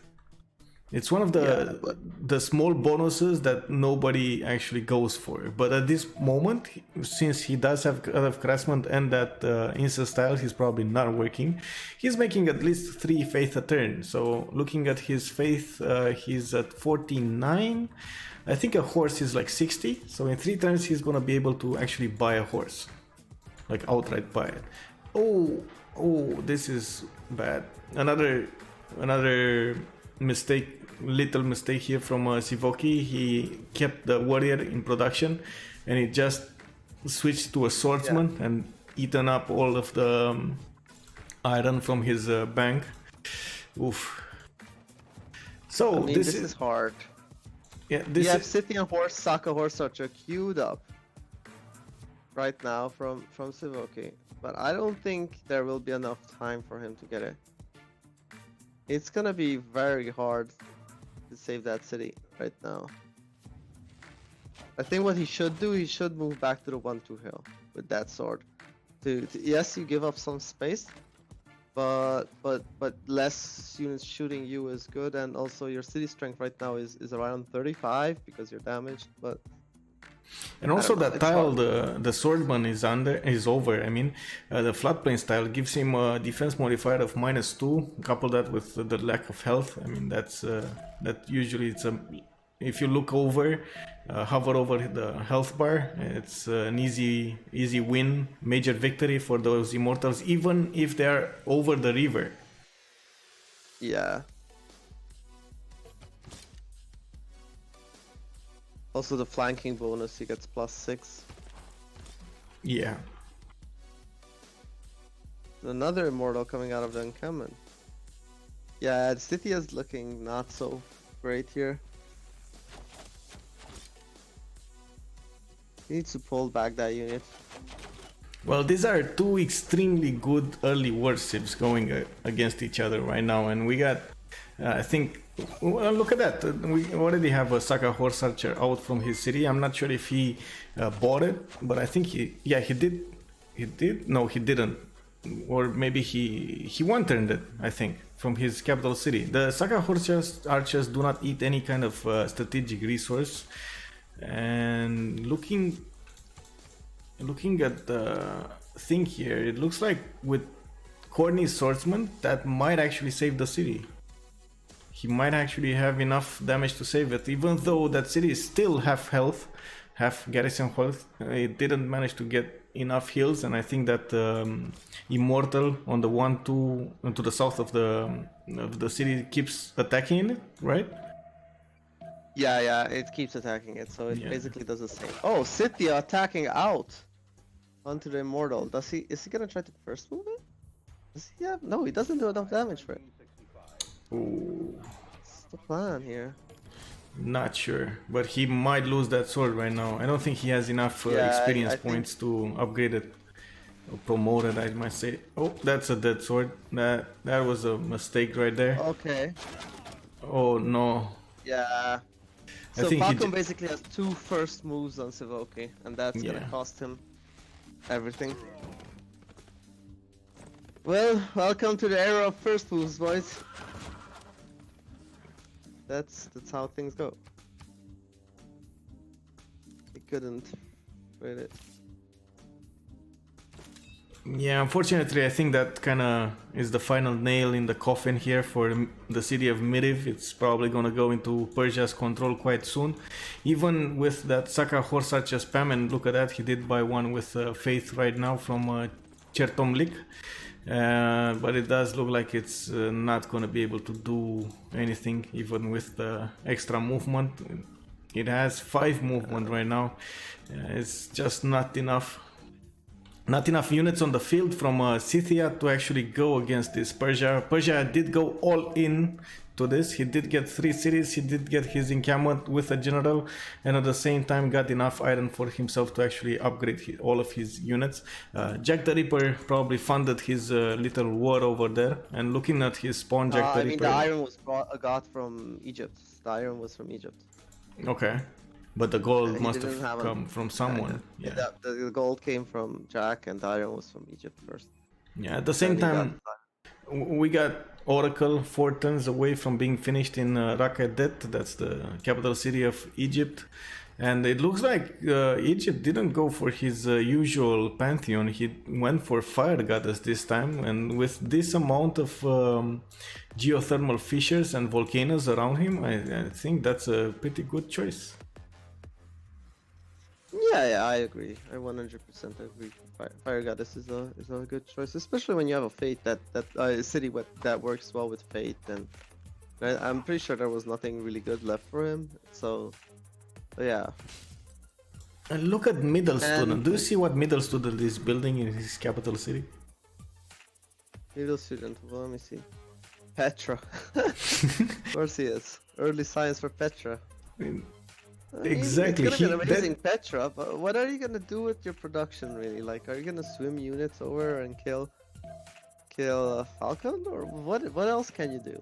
Also, Jack has research shipbuilding now, so he's now building he's getting ready to build settlers. Yeah, look at that, 4 Ancestral turns away Hall. from Ancestral Hall in his capital city. He's Yeah. already 2 turning settlers from Carthage. I mean, oof. Yeah. That's a problem. God of the Sea, Phoenicia there. I think that was the fastest Petra I have ever seen, by the way. It's turn 35. He got the technology and he put just 1 chop into it, I think, or 2 chop. I think 1 chop was, and it's already 1 turn away from finishing. Yeah, it was very fast. I mean, it was a Magnus chop. It was 2 chops, and both of them were Magnus. So it was basically 3 chops. Whoa, that was some fast stuff right there. And look at that Saka Horse Archer spam from Scythia. I'm right now getting back my optimism on Scythia's side. Like those Horse Archers will make sure he's gonna kill some units here. I'm not sure if there's gonna be enough units. I don't know. You're very optimistic here, man. Like, yes, the 41 strength city is very nice, but as soon as Falcon realizes this, next turn all he needs to do is start slamming the units, not actually ranged attacking, but melee attacking. Because you can see 3 Saka Horse Archers barely bruise the guy. Oh my god, this can be a major mistake. You know, Falcon has 2 first moves on him, and he left the city. He slams it right now. That can be big. And look at that, he did go for the first moves into the city.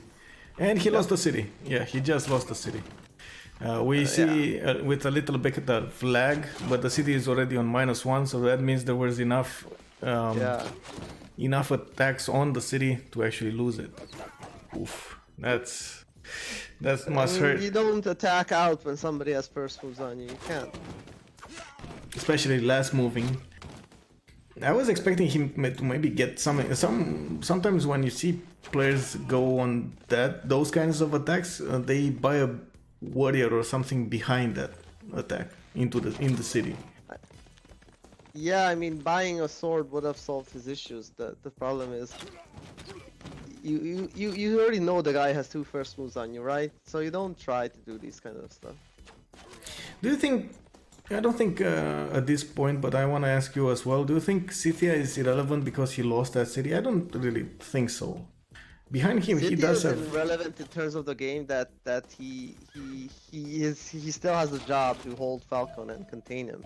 But he is irrelevant, like, in terms of after the war with Falcon will be over, he will do nothing. Like, he cannot really get anything done. Yeah, probably he cannot get back to this. And look at this governor choice. You got Moksha being chosen by Falcon in his capital city, giving him, I think, with the 2... I think he has the +1, the connoisseur upgrade on it. And on the other side, we got Scythia going for Pingala and Victor, because of course he wanted to keep that front city alive, but he didn't manage to. And I want to see, Pingala doesn't even have the researcher promotion on it, so he's losing quite a bit of science there, but it clearly looks like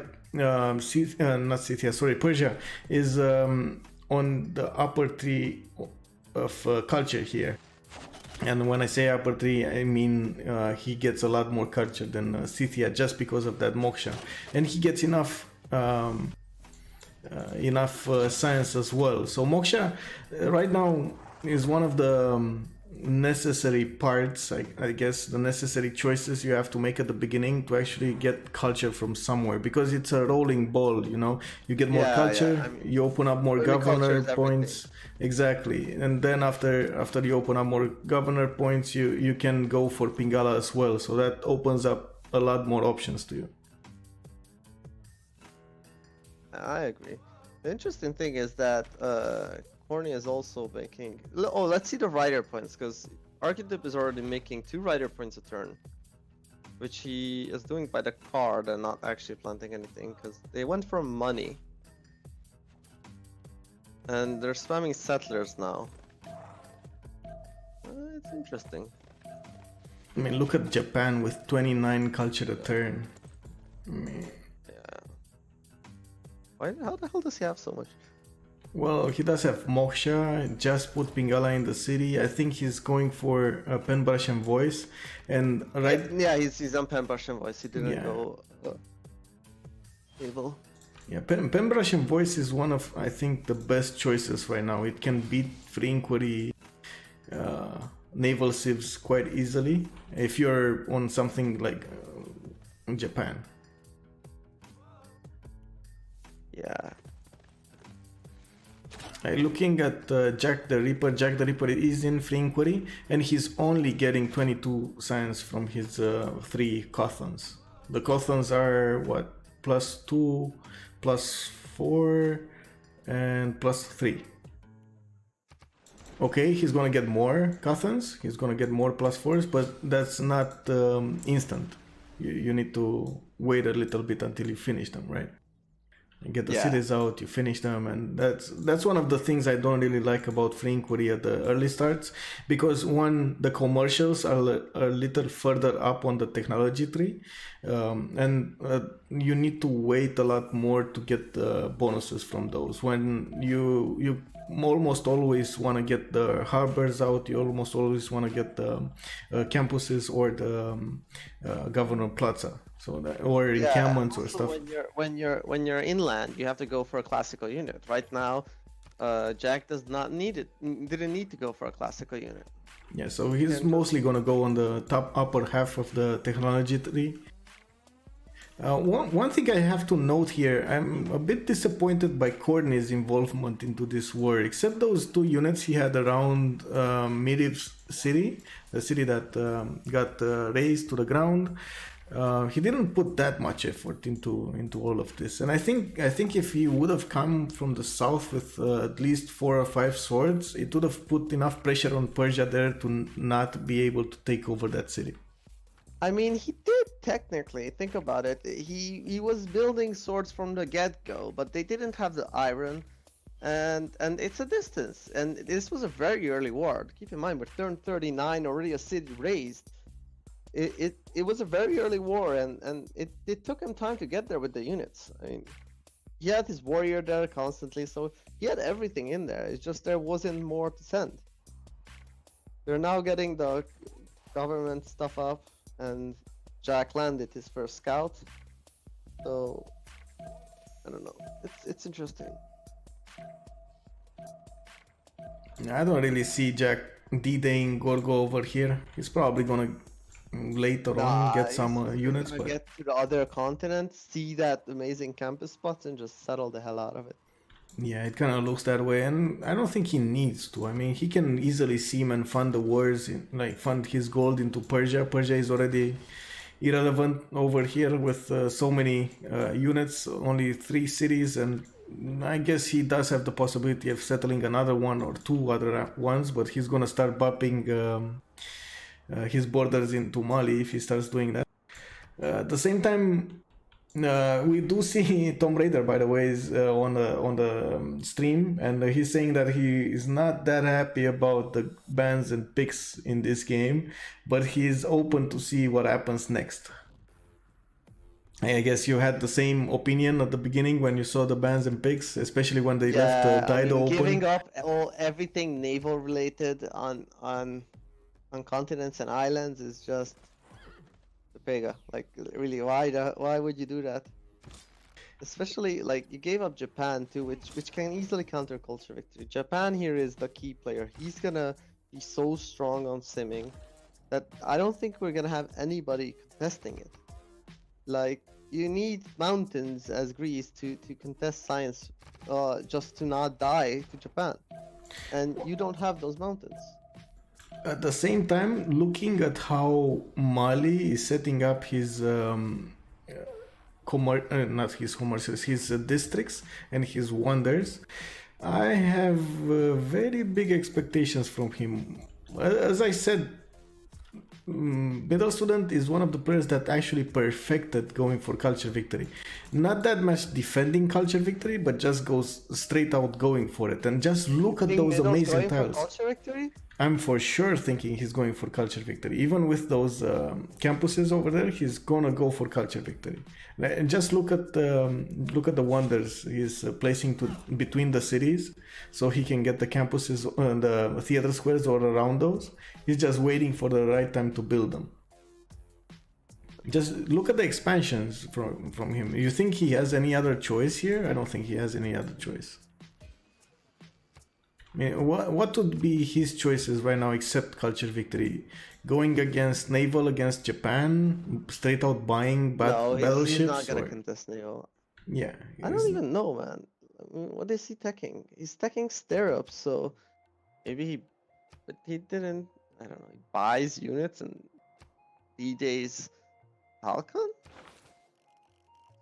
Manducalos, I mean, they don't do that well against Immortals, the Manducalos, and especially against. Yeah, I don't really see their play. Like, Warney's rallying himself with building units, while we're getting a Warlord's Throne from Savaki for no apparent reason, really, because he already did his units. He's not really gonna make more, is he?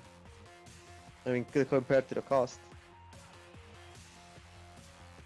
Yeah, I've seen this about this Saka horse archer spam. I've seen this before, and I must say I wasn't that impressed. It's very good to have them behind like a support unit, but it's not that good if you straight up only do these units. Yeah, I mean, if you would have swords there that could attack into stuff, that would be amazing.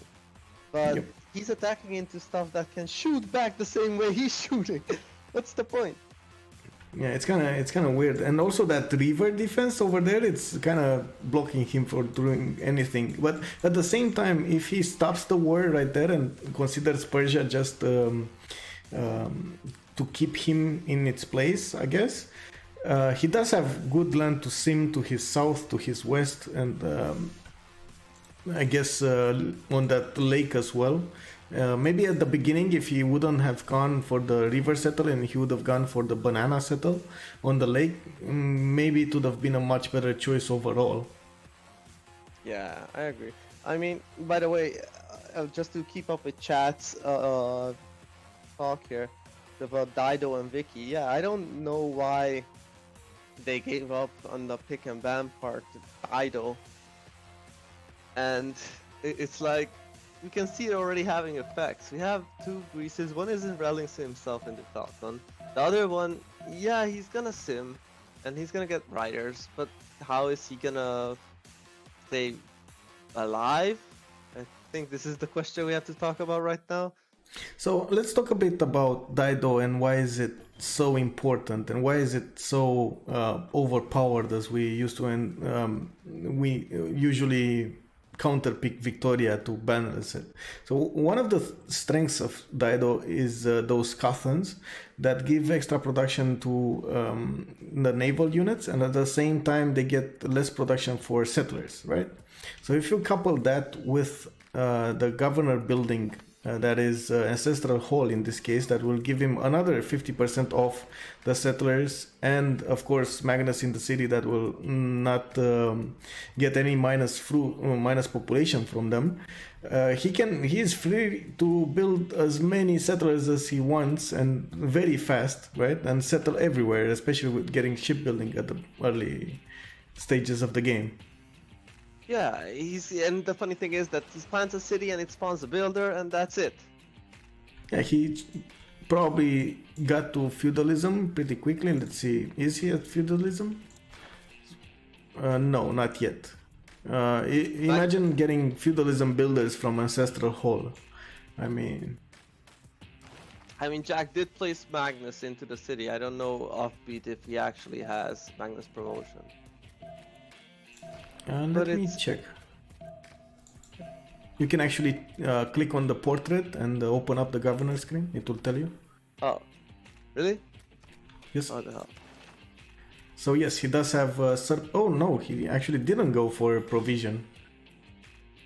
Oh, he went for surplus logistics just for extra growth in trading. I mean, I guess, yeah, it makes sense. He'll grow from trade routes. It's okay. The food cost is not that important since he's spamming it from all cities. The builder is what's really important for Master's Control. The warrior landed in Archetyp's land. I mean, yeah, but what do you do? It's like you have players on your own continent, but giving up sea control 100%, and you have Daido in Japan coastal, it's gonna spam boats and sea. What's the plan here? Not sure, but I already see Japan starting to chop his territory, and he does have a lot of jobs to go. And looking at his way of placing the government plaza, that's probably gonna give him good theater squares. Not sure exactly what wonders he will build on those tiles, but he does need to go for some kind of wonder spam. Or are they relying solely on Egypt here to get the points? It looks like Egypt is spamming the wonders. Apadana, Oracle, Hanging Gardens in the same city. He's building Machu Picchu 13. Yeah, Egypt is the culture defense here, and Japan is 100% the science victory. And with that, double Apadana already probably lost all their win conditions. So you think he's gonna go for industrials instead of theater squares near Kyoto and Takamatsu? I mean, Japan is 100% just gonna go campus industrial and harbors, and Daido will just have infinite money. Egypt defense culture victory. So everything is covered except religious victory. I mean, it kind of looks like Egypt can go for culture victory, not only defense. With Apadana and Oracle in the same city, he's already making how many points? Okay, only 3 points a turn, but he didn't finish his amphitheater in there. And it's like, it's really like, what's the play here? Like, we ran out of plays right now. Japan doing the science stuff with the biggest continent on Earth, being Japan free sim, and then you have what? You don't really have anything to compare it to. We got a little bit of nostalgia, Civ 4 nostalgia on our chat here. Players remembering the Civilization 4 tournaments back in the days. That's very nice, Gaelic Warrior. Hello and welcome to the new Civilization 6. I hope we're gonna see more of you.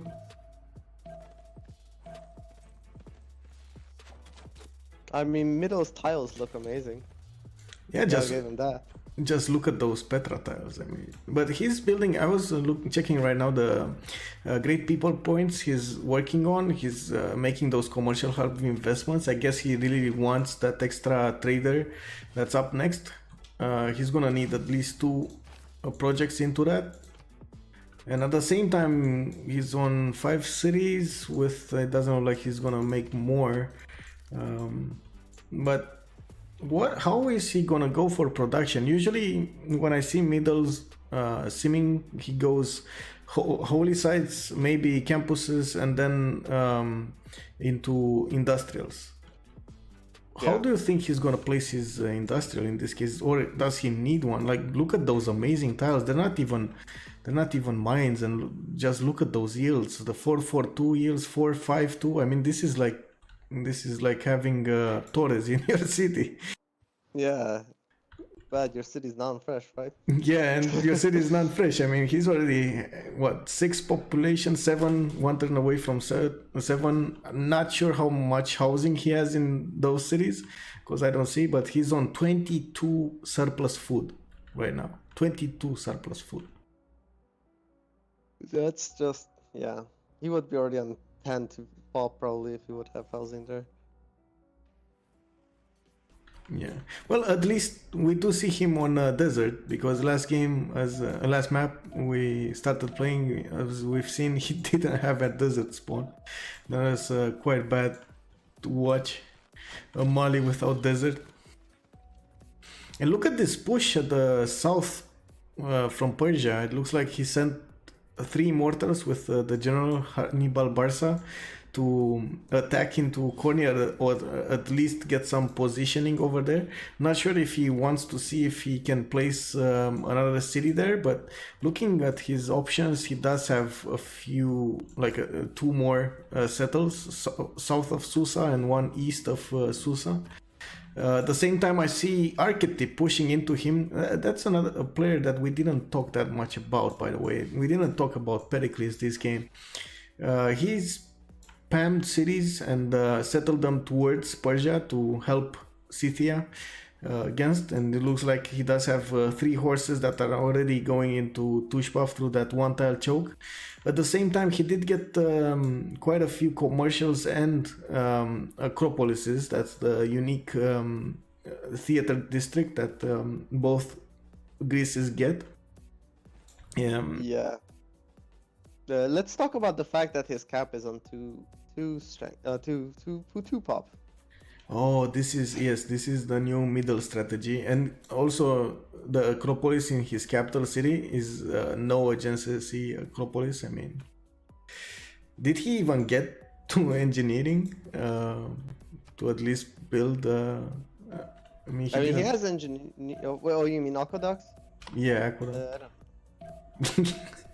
He's working on construction right now, and he's not even. He didn't even take wheel. I mean, okay. Not sure exactly what his strategy is right now, but he's getting some competition into the great writers, though. Even with that placement of Acropolis, he's making 5 great writer points a turn, so he's able to keep up with his friend there, with the other Greece and Egypt at the same time. So I think they got how many? He got 1, 2. So they got 2 writers. All this is correct? I don't think this is correct. So Pericles got 1, Gorgo got 1, and is there anyone who got a writer? No, I don't think so. It doesn't look like it. No. So only 2 writers were taken from the first 4. That's the 30 points one. I guess Egypt will take another one, and Greece, if he makes a project, he will take another one quite fast, even without. Yeah. Oracle. Egypt focused on all the wonders, Hanging Gardens, Oracle, and Apadana, Machu Picchu being built. He's gonna build all the wonders. Yeah. So he's gonna have amazing adjacencies. I mean, look at the theater square. There's gonna be a +5 theater square in Akhantean, in the Machu Picchu city, and he's gonna use all his mountains just to deny culture victory, and that's the correct play actually. Or get it. I still don't see Moksha being opened up, or I should say established in any of Egypt's cities. That's gonna be a major player for the last stages. And there we go. Look at that volcano eruption. Oh, that's, yeah. I mean, just imagine how many rock bands you can buy later on with the faith you're getting. Just look at that beautiful tobacco tile that he just chopped. Already paid a turn. Yeah. So they found Lisbon. Oh no, they had Lisbon. Middle and Jack are competing for Lisbon. So interesting that Middle owns Bologna and Lisbon.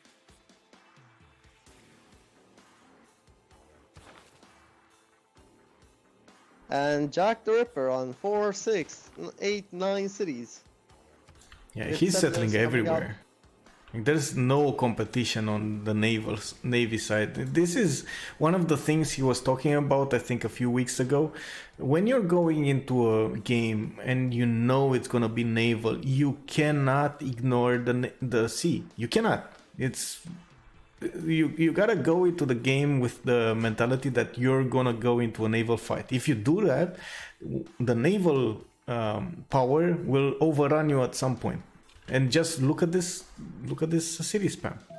I mean, even okay, he didn't have a good early spawn, but right now with God of the Sea, even one tile cities on those little islands are great. Yeah. I mean, I don't know what they're thinking. I thought this is gonna be a tough, harsh game, but right now it looks like just a slaughter and a walkover. Right now, it's looking pretty grim, man. You don't sound really optimistic for your team there. No, I don't, man. Like knowing everything, I don't know what can be in their heads. What's the hope here? What's the plan here? But in a while, it's gonna sink in, and they're gonna realize that stuff ain't looking so bright for them. I mean, look at Archetype's cities. His first city is non-fresh. His second city does not have a single hill.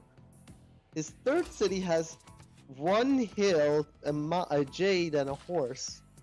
And then his fourth city is goddamn non-fresh again. You're talking about Mycene to the north? Mycena. Yeah, Mycena is yeah. non-fresh. Yeah, that's interesting, I should say. I don't know what happened there. Why did he place it like that? I mean, he had a river right next to it. I guess he's going for more cities rather than less cities, but oh, that hurts actually. The same time, it looks like they failed the early push into Persia, and Persia is managing to get a hold of his cities quite easily. He stopped Archetype from pushing in with the horses, and I'm pretty sure those Saka horse archers won't be able to do anything into these Immortals, especially since the Immortals are getting promotions off. Look at that Immortal level 4 core. I'm not sure if you saw it. It's next to Susa to the south. I mean, that with the general. Yeah, I mean, good luck pushing into that. They're upgrading crossbows. Yeah. It's gonna change nothing. At the same time, in the south, we got Corny with quite an impressive land here. I must say that Torres del Paine, I really like that Torres, by the way. I like his mountains to the west, but he's not gonna be able to, let's say, use his land to the maximum effectiveness because he will be in a war with Persia. Persia will make sure 100% they are both irrelevant here. And just look at that upgrade. That he just upgraded, what, 6 crossbows? I mean, yeah, money is infinite for Persia. Here, the play should have been just settle your cities, let Persia come to you, sim up, let Scythia play with Persia, and as Gorgo, get the science, and then with the science lead, just Cuirassier Persia and kill him with Cuirassiers. And it's an easy, clean kill. Right now, it's a struggle. They can't even go near him. They're gonna send Expos in, but Corny has to defend. Defending is always easier than attacking. Corny has a formation. I mean, not Corny. Falcon. Falcon has a formation, and all he needs to do is just defend. Now, also, it's really easy to defend on hills. By the way, you get that extra 45 bonus. You get the ideal terrain bonus. You got the river that the second you walk over the river, you're gonna get into that immortal range. So and you're not gonna be able to promote or shoot back. I mean, that's the recipe for disaster right there. At the same time, I'm feeling quite sad Scythia didn't go for more cities here. I'm pretty sure he does have the opportunity to go for more cities, but I feel like he's like how do I say this? He has like bull vision right now. He only sees Persia. Tunnel vision. Yeah. He only wants to kill Scythia. That's his only purpose in life, and he doesn't want to do anything else other than that. But I think his choice of going about it is quite bad at this stage of the game. Even with Corny's help to the south, I don't think they're going to be able to manage to do anything into those immortals. Yeah. I don't think they can ever kill Falcon. So easy to just defend up at the same time you can see a Jack on 120 science now. What do you think? How much time till Jack just sends something like an airplane over there to Povrovka? You know those troll tactics from Arabia, sending one tank turn 60 or something? That's how I see Jack right now with 114 science. He's a few turns away from getting another golden age. By the way, we need to talk about that, but let's finish this idea.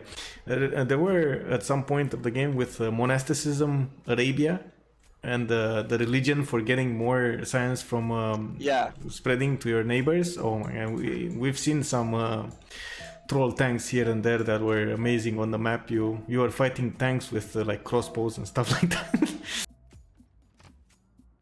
And I feel like this is the game.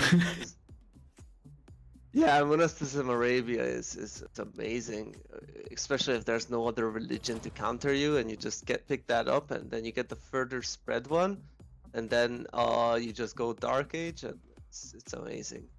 Yeah, it is. So we got 3 turns to go until the next era, and let's check out the era score points if these boys will get their next golden age or not. We got 59 out of 43 for Carrier. That's for sure gonna give him the golden age.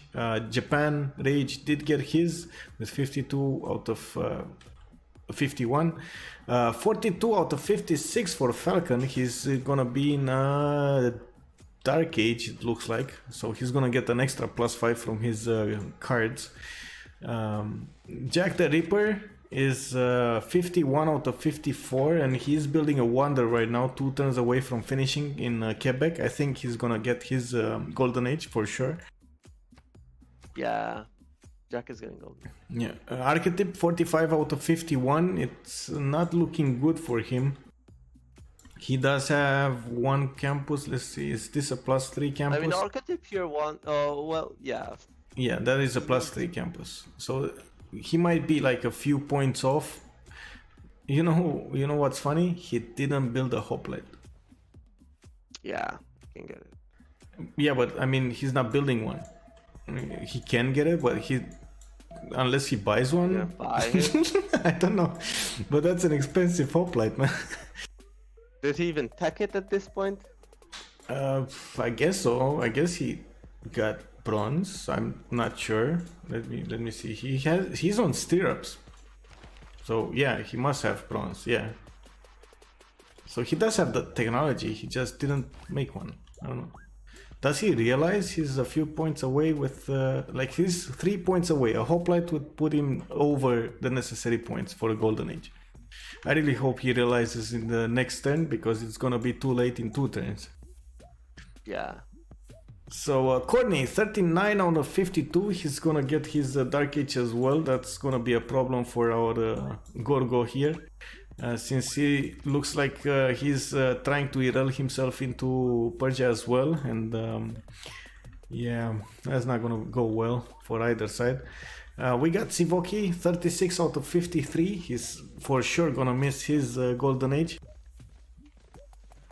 Looking at him, he's not gonna get his, but at least he's gonna be in a Dark Age with a policy card. He's Scythia, so he's gonna get that heal off if he needs to. And then we got Middle Student, 3 points away, 72 peta score out of 75 necessary, with 2 more turns to go. He's trying to build Great Bath, but it's too late. It's 3 turns away from finishing. And I'm not sure exactly what he can do right now, unless he wants to buy a Mandukalu, straight up buy it. I'm not sure what he's gonna do to get his points. Yeah, it's tough. I don't know what's the plan here. In Bath finishes in 3, Aaron finishes in 2. What's the plan here? I don't know. I'm having troubles understanding what's the strategy here. Is it just go in, mess around for 80 turns, and then CC, or?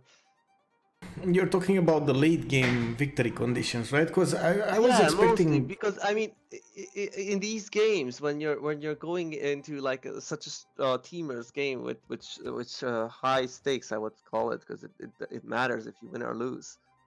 you definitely always have to keep in mind the goal, what you're working for as a team, right? You as individuals take up certain roles. Like Egypt took up the culture defense role, like Japan taking up the science victory role, like Dido taking up the military and gold role. You're picking up roles just to secure your team the victory and achieve that win condition. Now, if you look at Scythia, okay, Scythia is going into the Irel War.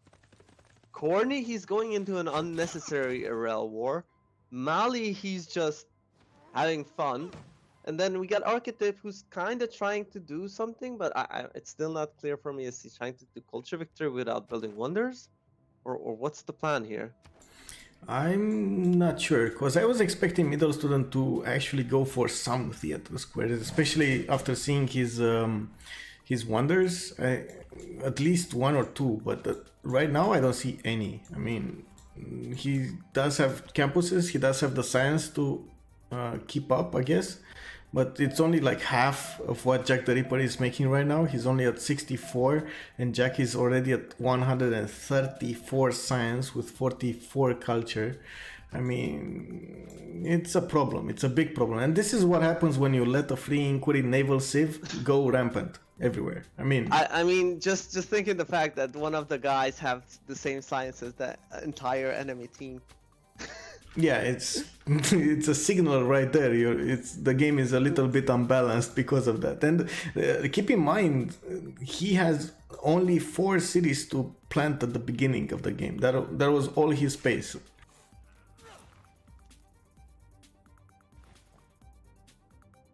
Just look at how many cities he says right now. Actually, let's count them. Let's see.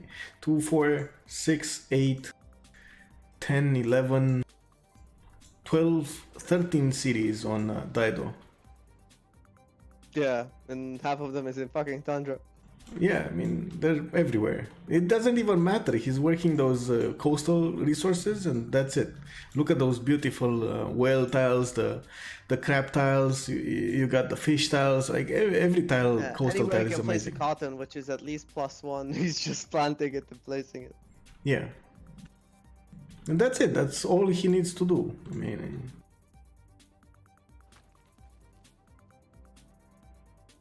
Oh yeah, it's certainly it. and I still don't know what middle student is doing here, but he did get his golden age, by the way.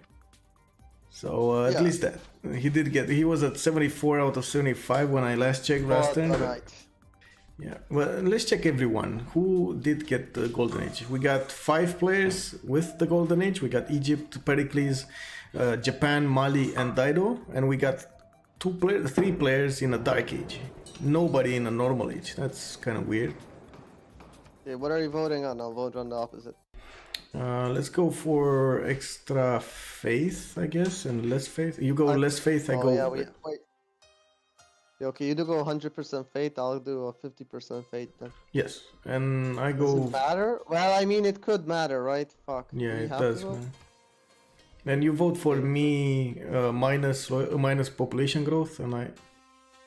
Okay, I'll vote for you minus population growth. And same for Diplo. I vote plus, you vote minus.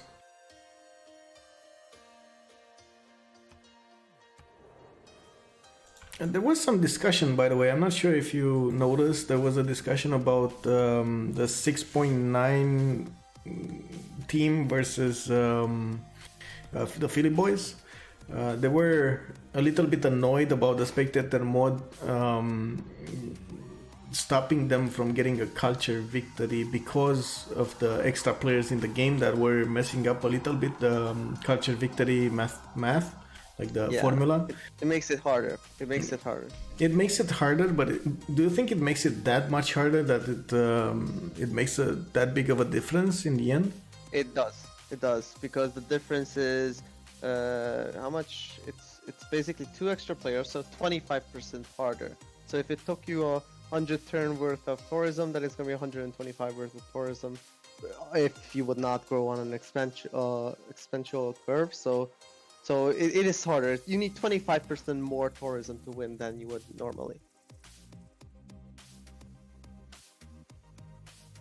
Okay, then my next question is, when you're probably going to be late game and you're going to have a lot of tourism. Does it matter that 25%? Do you think it matters? Because I've seen games in which you win by a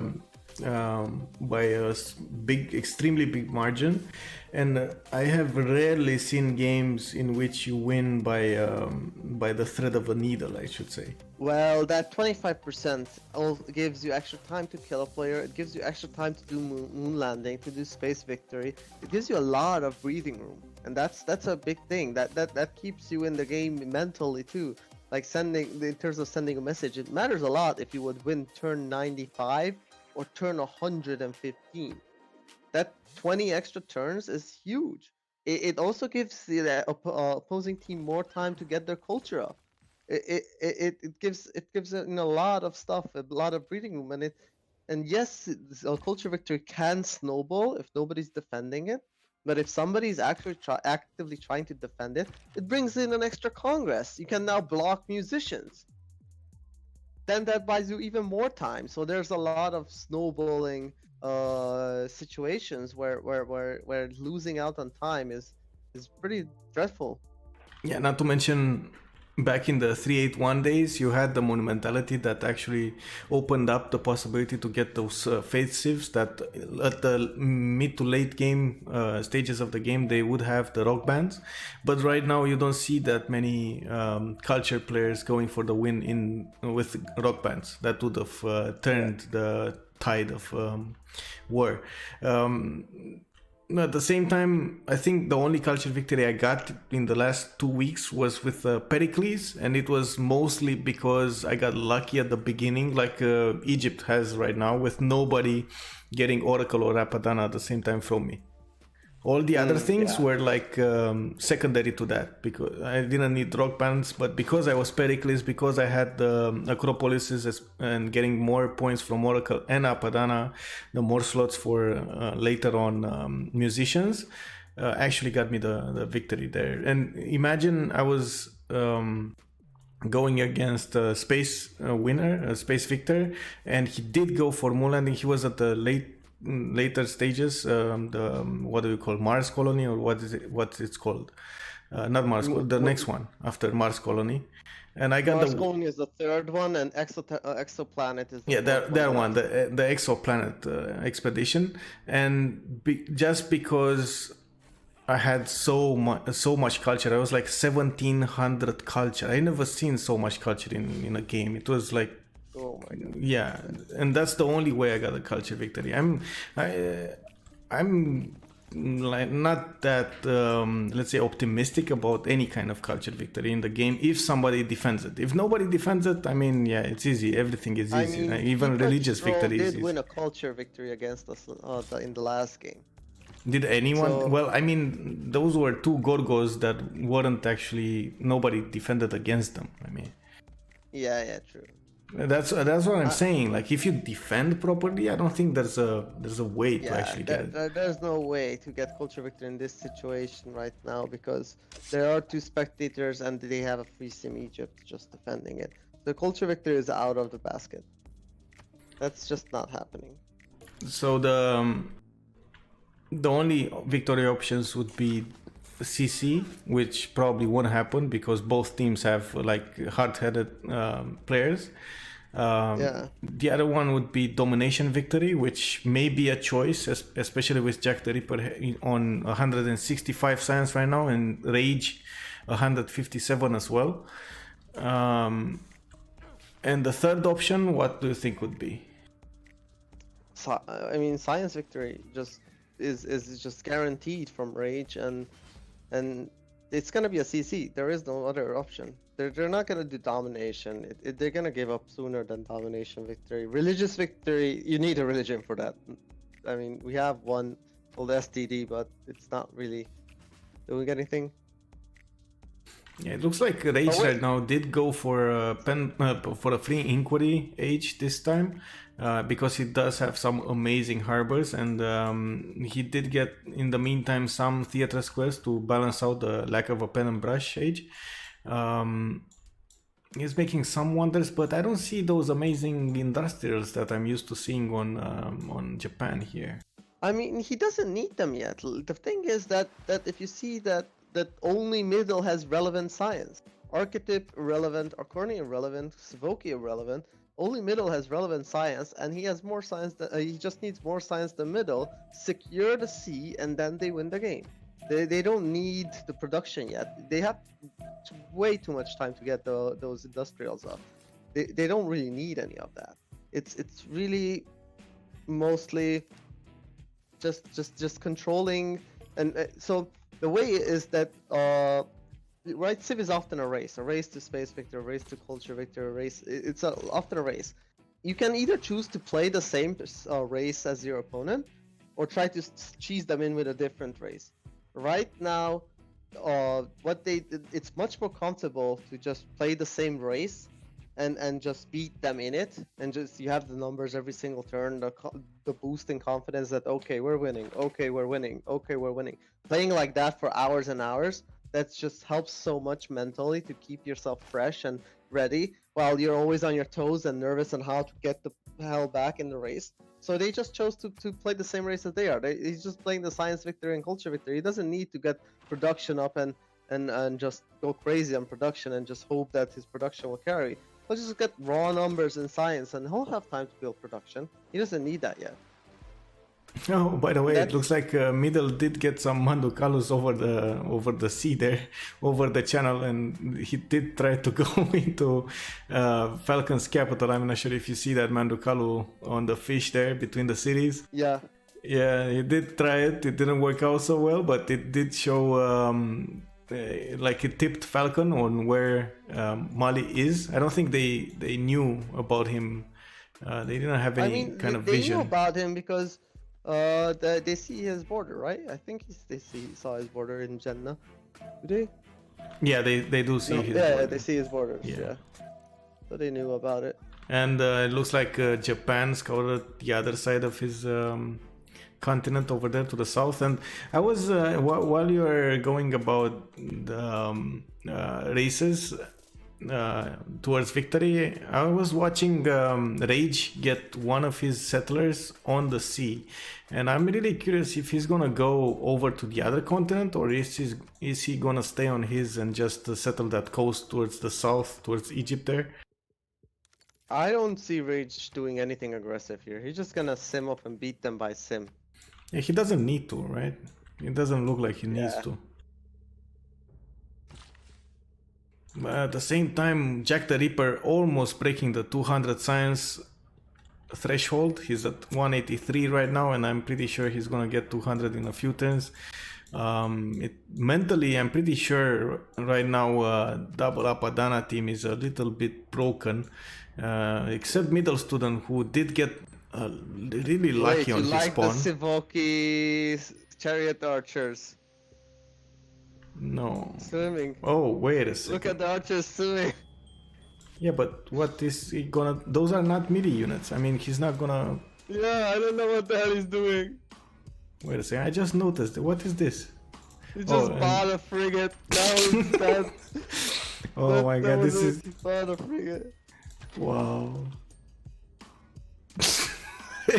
Look at that, he has gold to buy another frigate. He has 487 gold in the bank. Yeah, I mean, they must be making crazy money, right? Yeah, 300 gold per turn. This is almost double as middle student, and that is a middle student Mali with what do you call it? Petra in this, yeah, and desert. I mean, what's this? Yeah, Courtney's just losing units left and right. I think they just want to get out of this game at this point. You think somebody is stopping them right now? Or you think there's like Courtney saying he's gonna... No, not Courtney, sorry, Archetype and Middle thinking they're gonna win this? I think Archetype is a player who doesn't want bad morality and just to give up. But look, he's losing. He almost got this Taurus beat down by an Irrel player. And there's the frigate shooting down a chariot archer. Yeah, this should be a CC soon. I think this is just like the end struggle. Yeah, it kind of looks like it. It's a feels bad moment actually. Even though we've seen some interesting strategies, especially at the beginning between that Scythia and Persia war, with that further settle balls deep inside Persia's territory, and Persia managing to raise it in the end, like 15 turns later. We've seen Jack the Ripper adapt his simming to a really bad spawn location, early spawn location, but at the same time, I don't think there's any kind of chance we're gonna see a late game here. It's that's Oh why. my god, did you see that Immortal? What it did to that city? With walls. Oh, that's the level 6 immortal you're talking about? No, I didn't see, but I Yeah. do see the city down to what, 30 fortification health and Yeah, 73. that was the Immortal hit. That was just the immortal. Oh my god, yeah, you're Yeah. right. Wow. That's why Falcon is saying El Comandante is coming. Yeah. He named the unit Al Comandante Corps. It has 73 on attack. Oh my god. That's like musketman strength on immortals. Yeah.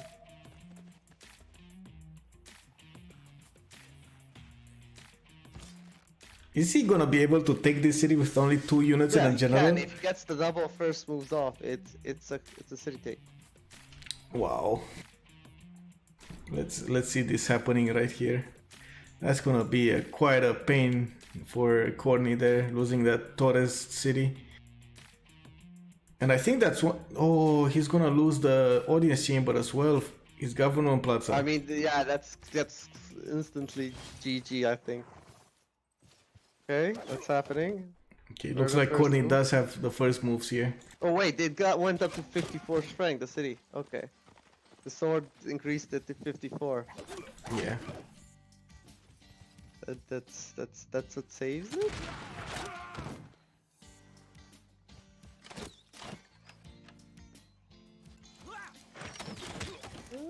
He killed it! He killed it! Corny killed it! Managed. Oh my god.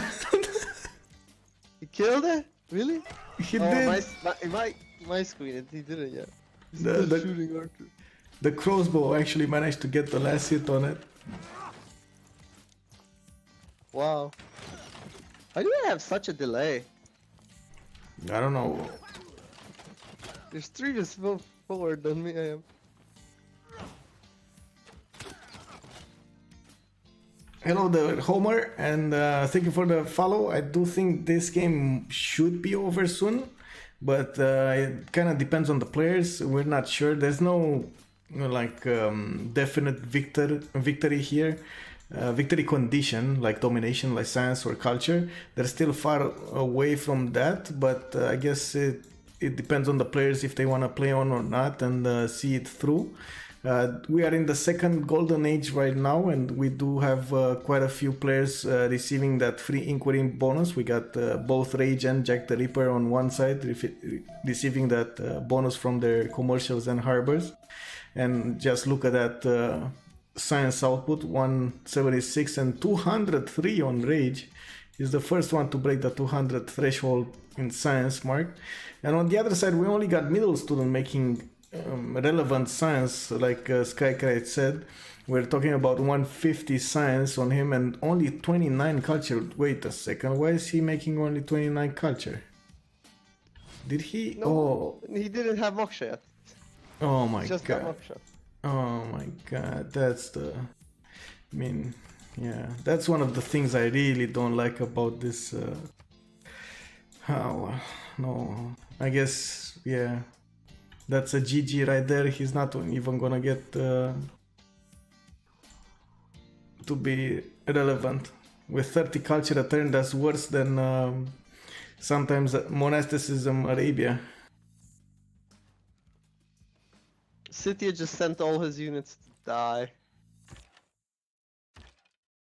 Meanwhile, Jack is just spamming what's his face settlers. He already has 14 cities. He just reached shipbuilding, so insane production income. Yeah, building shipyards everywhere, and I'm pretty sure he's running the card for them. Of course he is. Yeah, it's he just pushed over 200 science as well, 203 and 205 industrialization next turn from him. So I mean, it's kind of, yeah, this kind of looks like over. He's gonna have tanks against crossbow. It's not gonna be fun for Corny over here. He's probably gonna get the brunt of that Phoenician rage. What's Middle doing? Middle's doing mass production. I don't know what Middle is doing. He's been running so many research projects. I guess he wanted to get Newton, and he did get Newton. That I guess will give him some science, but not enough to stay competitive. And again, he's the only one being competitive. We do have Archetype. Okay, Archetype is still competitive in terms of culture. He has the same stats as Middle in terms of culture, but what are you gonna do about the Japan and the Daido? Really? Like, what's the plan here? I don't know. I mean, I guess their plan is that Middle science is not fake science, but it is somewhere because he's running research projects, so all his production is science. And he's in free inquiry instead of pen, brush, and voice. So I mean, he's getting that science. Yeah, he is. He's getting that science from the Sugubas. Yeah, okay, then it's fake science too. Okay, then. But it's not that much because he doesn't have any holy sites. The holy sites would have given him extremely good Sugubas, but this is, I think, the first time I see a non-faithful middle student. His first holy site is actually built right now in Takmeka. Yeah. And it's a weird spot because it's not near a Suguba. What's happening here? I mean, does he know he gets extra gold from holy sites near Sugubas? I'm questioning a lot of stuff here from middle student. I guess he want. I don't know what's he up to. And right now, why is he making more campus research projects? I mean, he doesn't have anything else better to do. Mountain scientist probably is what he wants.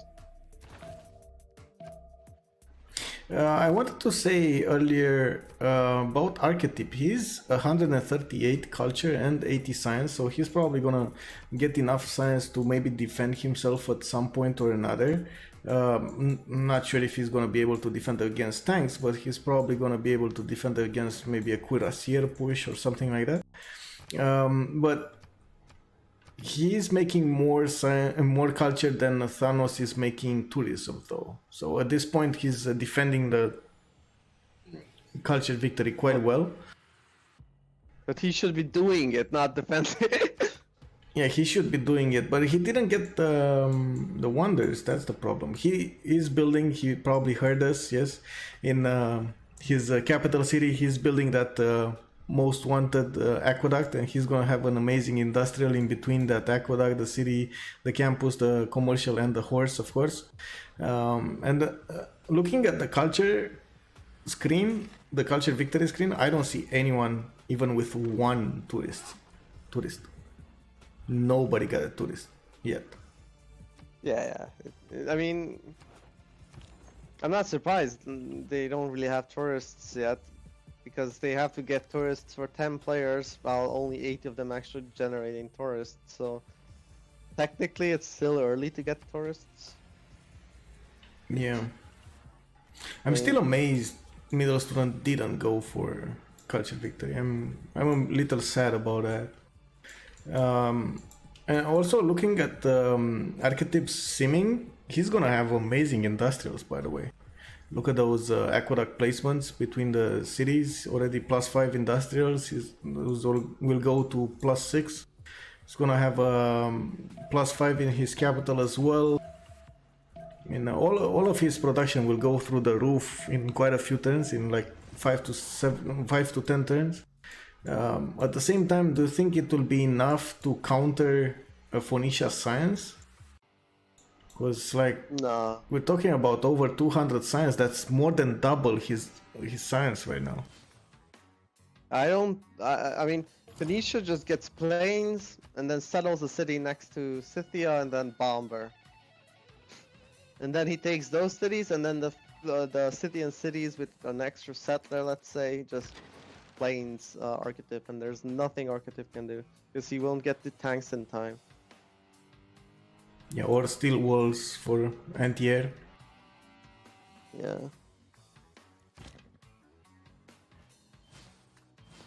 Yeah, it looks like the attack from Persia on Pergamon failed, and he's now retreating at a safe distance. He's not able to push it anymore. The fact that Gorgo didn't chop or I guess cleared up those marshes, I think gave him a good enough land to defend with here. Yeah. I don't know. I honestly don't really get what's the plan. Maybe they wait till next Golden Age? Is that the plan? 9 turns in the CC? I mean, it could be, but do you think they're gonna CC right after? I don't think so. I mean, middle is one of the players that turn don't. 79 CC. Turn 79 CC. Knowing Turn the players, 79. it's gonna be turn. Yeah, turn. That's my bet. I got So, the 3 remaps. Let's see if I get this one right. so this is like a FFA style of CCing. Wait until turn 81, so you're gonna get the list all but No, one. just because the golden age ends, and then it takes like 3 turns for the players to sink in and mentally accept defeat. It takes some turns to just like say, okay, I don't get it. Why does Sivoki wants his jackass? I guess he doesn't want to delete them, but he's giving free promotions to those frigates, man. This is borderline feeding. Look at those frigates already level 2, level 1. There we go, boats. So why did he get them killed? I don't understand.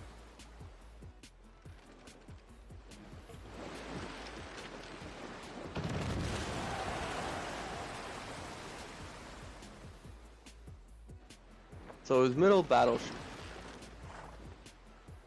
Yeah, Tomb Raider is saying that there might be a play between the two Greases for a culture victory. At the same time, he's really worried, like we are, about Jack the Ripper D-Daying on Gorgo here. And it kind of looks like he's gonna do that at some point. I'm still not sure. I think he's preparing right now with enough production. That's why he's building, like literally spamming out shipyards from every city. And he's probably gonna start pre-building some kind of unit. I'm not sure if it's gonna be cuirassiers, if it's gonna be cavalry or something else, but I think cuirassiers would be the best choices here. I guess heavy chariots in this case, or knights, because he's kind of far away. What is he taking right now? I see he does have an ironclad, but that was from yeah, that was an admiral. He did get industrialization. Yeah, he's taking towards planes. He's taking planes. Okay, so He's taking planes. yeah, scientific theory, flight, radio, and then advanced flight. Okay, and on the other side we got Rage with metal casting. He's going for hard taking metal casting. This is a new one, and clearly going the bottom 3 here. I think he really wants to kill. He wants to go into Mali here, and Mali looks like he's. Look at that! Look at that archer spam. What's happening in Niani? Man, don't ask me these questions. Ever since middle, I don't know. He's taking astronomy, scientific research. He's doing the same stuff as Jack. He's going for planes. Why the archers? Maybe he's I don't know. What's up with so many archers? Maybe he's expecting Persia to swim across with knights. In Persia is making pre-built heavy chariots right now, but I'm not sure if he's gonna swim across with knights. He doesn't really have the science. He's 33 science a turn with 21 culture. He's barely getting the apprenticeship right now. Quite a few turns away from stirrups himself or military engineering. It's gonna be a long time until he goes for shipbuilding, right? I don't think that's feasible. But at the same time, these archers, what is this? I mean, we have four cities non-pressure one. So this is Very interesting game in terms of what are they doing. Yeah, I'm a little bit taken aback by middle student as well, but I mean, I don't know what to say in this case. This is really weird. +2 adjacency industrial.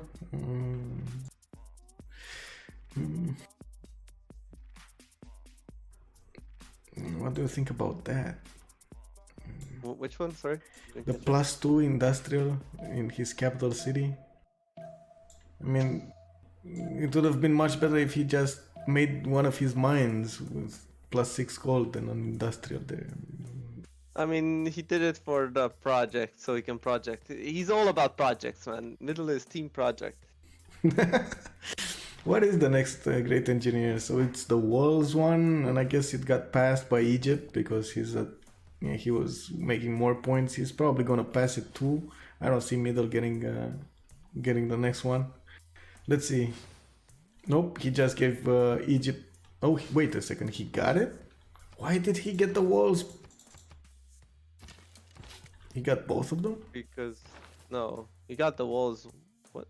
Yeah, he got both of them. Yeah, he picked up the walls one and then bought the other one. Lol.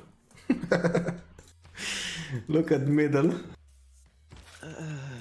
Middle strategies, man. Oh, look at Jack the Ripper gold per turn. 368 gold per turn from those amazing harbors of his, with middle student only making 256 from not so good Sugubas.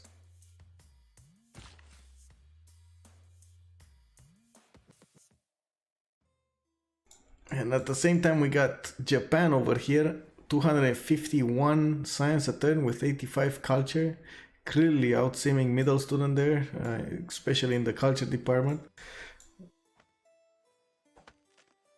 How many cities does Japan have? 1, 2, 3, 4, 5, 6, 7, 8, 9, 10, 11. 11 cities on Japan. Well, wait a second, 12 cities, I miscounted one. And he does have room to settle a lot more cities with pretty good adjacencies for his districts. To the south of him, Egypt is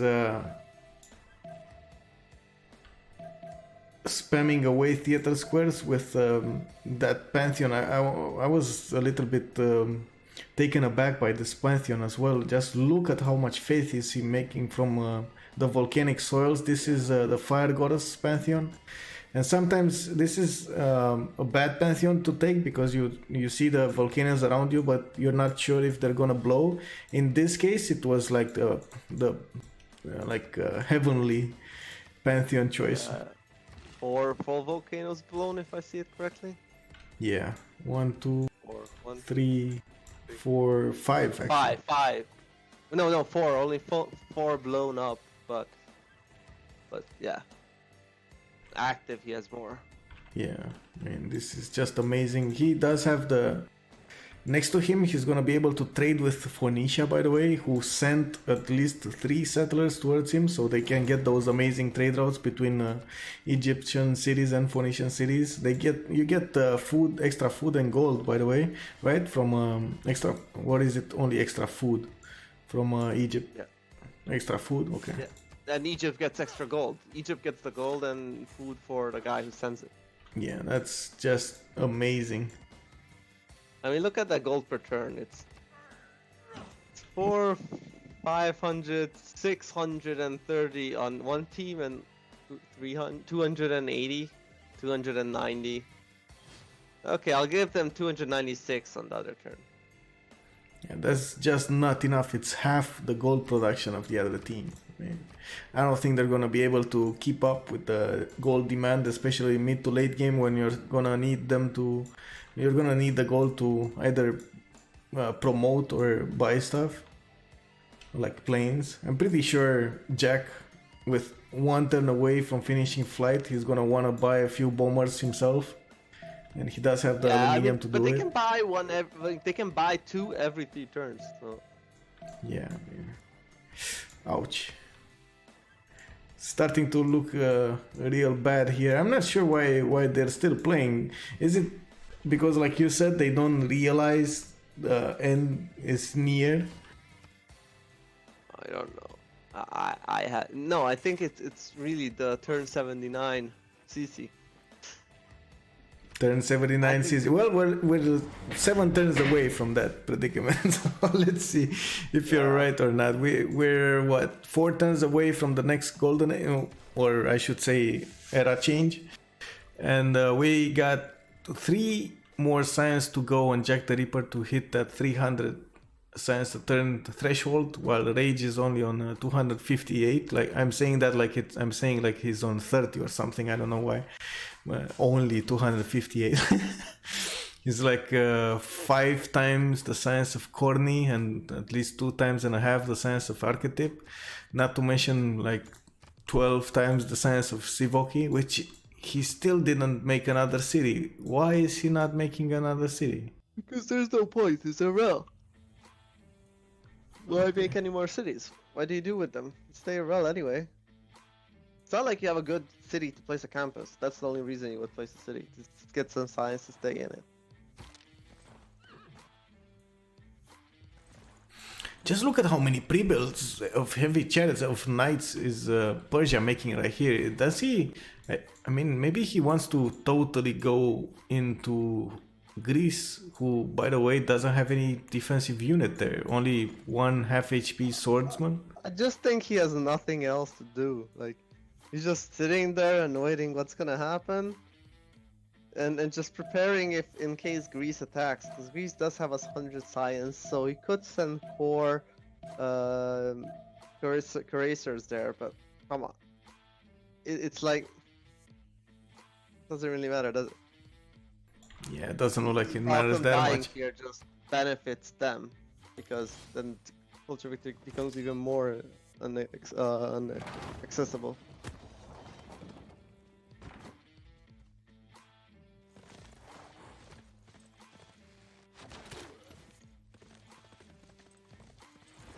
Well, it looks like the first musician, I think it's the first one, and it's only 210 points. Usually that means it's the first one. Will go to the Greece instead of Egypt. That's quite surprising to me. I guess Egypt didn't make any projects and Greece made a few ones. Greece is making 15 musician points a turn. Not that it matters that much because he actually needs slots to go with that musician. So, Yeah. I mean, until he gets broadcast centers, I believe it's the building that gives you music slots. Yeah, that one, but he can probably place it in Bolshoi Theater, I think. Wait, which Yeah, one can one. he place it in? Yeah, that's one. Yeah, he can place one in Bolshoi and Bolshoi Theater, and then Apadana's Riders. Yeah. No, Apadana is all. That's why Apadana is so important, because you can place music in it. So you get you do get 2 extra slots, and you can place any kind of work you need, like relics, like music.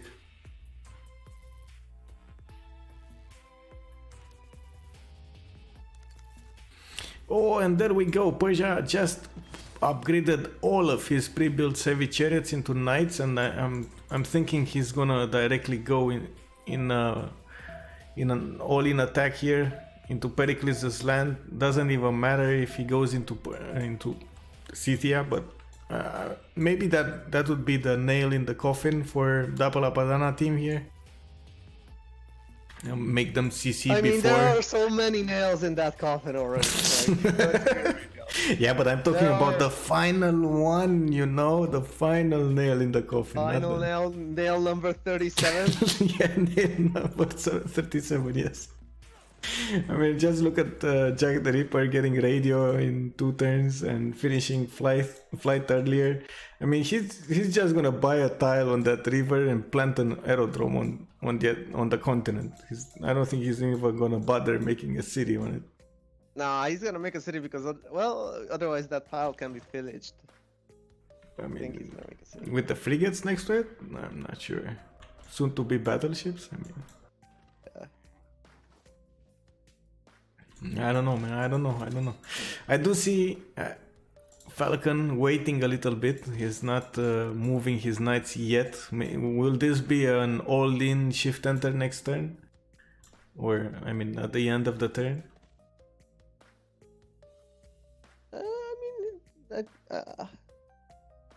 I don't. What the hell is the plan? Pericles doesn't have that much time to react, though. That will be 3 turns until most of the knights will get inside Pericles' territory and next to Yerevan.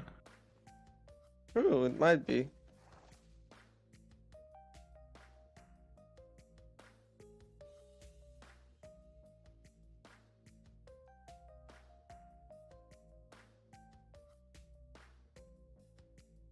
What is Middle doing with all those archers? He didn't even upgrade them, but he's making a line of archers between Niani and Segu.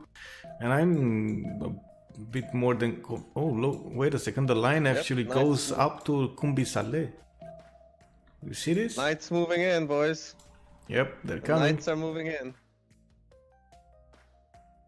I do think Pericles has the science to get musketmen at least, so that will bump up the defensive strength of the garrison from the city. Yeah, there we go. He did upgrade one of his muskets, but the knights will just pillage everything there. Oh yeah, I mean, if they get this around, they can even take the city. Nah, I don't think they can take the city. If you hover over a knight and hover over the city, I mean, you're gonna see they kind of suicide themselves into the city, and the city doesn't get that damaged. It's 59 strength now with that musket inside. I mean, catapults with general are gonna take it down eventually. Yeah, that is the city true. won't heal.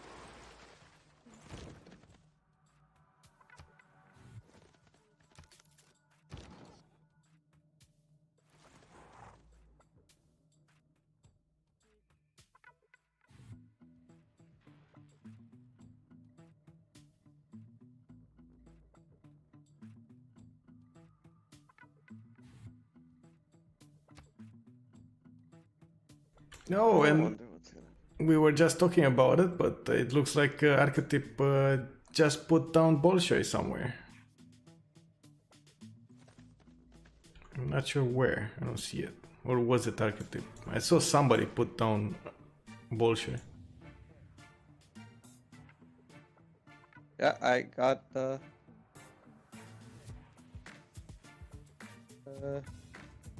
no, nobody placed it. At least the search is still searching.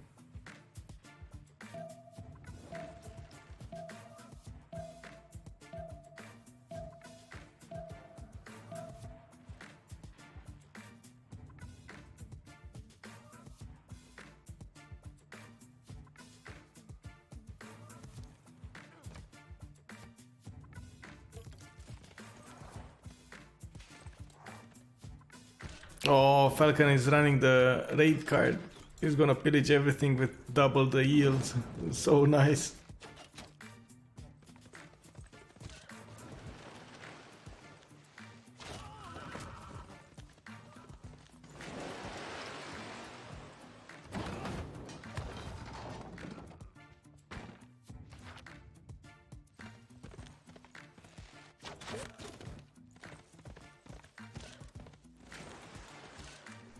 One thing to note about these Saka horse archers, I don't think we touched upon when we talked earlier. They are extremely weak on defense, or I should say melee defense. They're almost like archer strength on defense, 15 They're base basically strength. archer strength +5 because they have a general usually. I don't know where's the general here from. It's behind the south one. Oh yeah, so yeah, they're 20 basically, or well, yeah, military alliance and everything. It buffs it up a bit. They're weak. They're extremely weak. They're very strong on offense, especially with 2 promotions. They are like what, 34, 35, 40, 47 or something like that. On offense they're almost crossbow strength, or let's say Mariano chariot archer strength, while having 4 movement always. Or 5 movement, with general, But again, you do need front units. You do need some kind of meat units in front of them to actually take all the hits, because otherwise they're not going to be left on the field much longer. Like, just look at this knight, it's one-shotting this Haka horse archer. Yeah, I mean, here's the vote. You vote on what? You vote for me minus. Bottom. Yeah. Bottom one, okay. And again, Faith. You vote by minus Faith. Yeah. Yeah, and minus Diplo.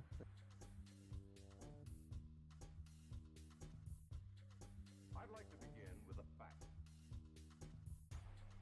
In July 1965, the countdown approaches zero to blast off. History in the making.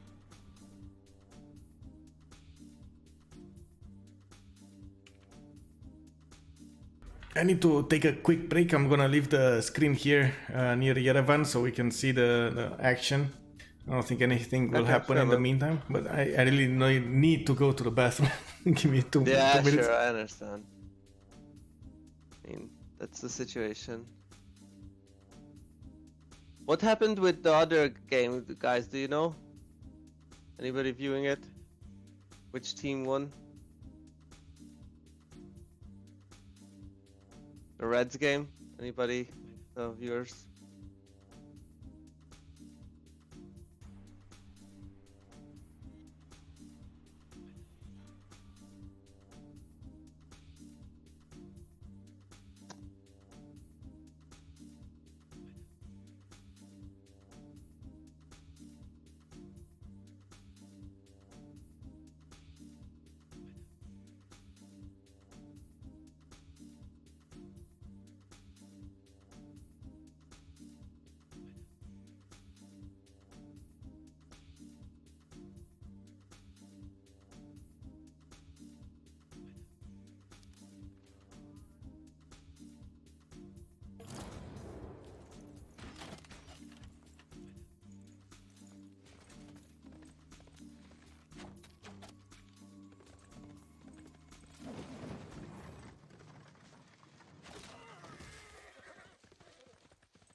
Okay, I'm back.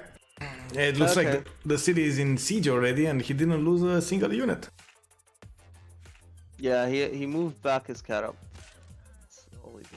Yeah, that catapult kind of looks he's gonna die at some point. It's not in a great position there, but he's moving more inside over the water, I guess. Yeah.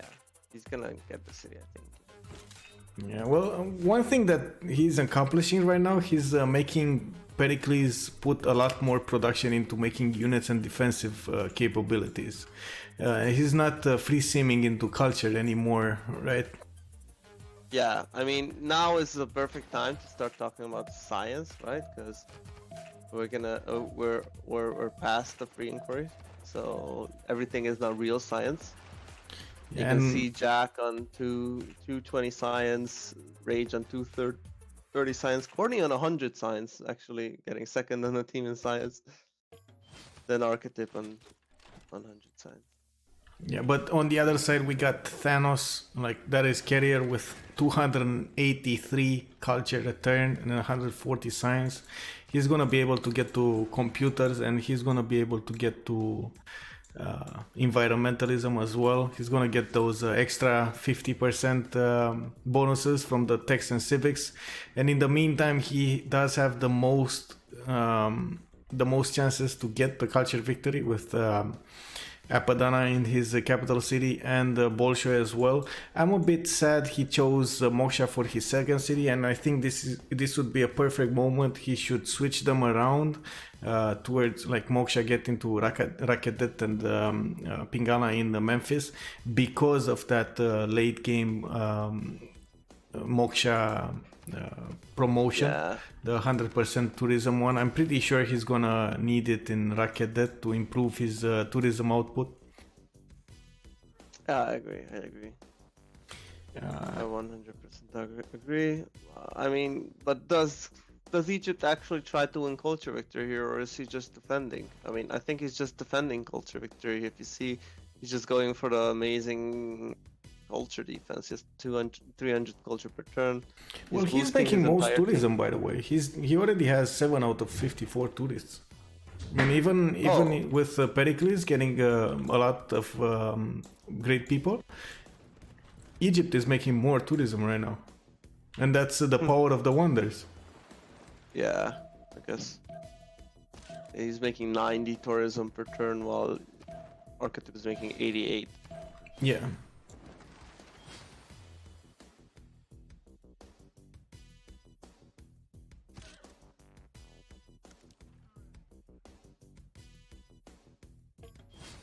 Looks like there is a message for you, Skycry, from Duo in the stream chat. We got seems like Red is out of the game. I think there's only the Russian cast, so I haven't followed much. Turn 89 post with 3 versus 4 left with SDeath spamming insanities in chat. This is from the other game, I guess, from Philly Boys. Yeah, I asked about them if they know anything about the other game. Oh, okay. Interesting. So, who are they playing against? They're playing against the Russians. I think it's 6-9. It's next Vigram, you mean? Or no, 6-9 is Koreans. Yeah, they're playing against next Vigram. Yeah, next Vigram. Ooh, that's a very good team, by the way. I think they're gonna get another L on their belt. I mean, if they do, they lose. They fall out, and that's amazing. I mean, Tordred was in that game. Asdeath, Red, Apriolo, Almog. What are they doing? I don't think they have the correct synergy between them. Like when I hear Red Phoenix, Asdeath, Tordred in the same game, or Apriolo for that matter, I hear most of the guys that ask for gold in most games. So I mean, asking for gold, each player asking for gold is not gonna get anywhere. Yeah, true. They don't have the little minions to siphon. Yeah, man. It's just like in basketball or football. You can try mixing them up, having a great dream team, but that doesn't guarantee results. Yeah, I agree. I totally agree.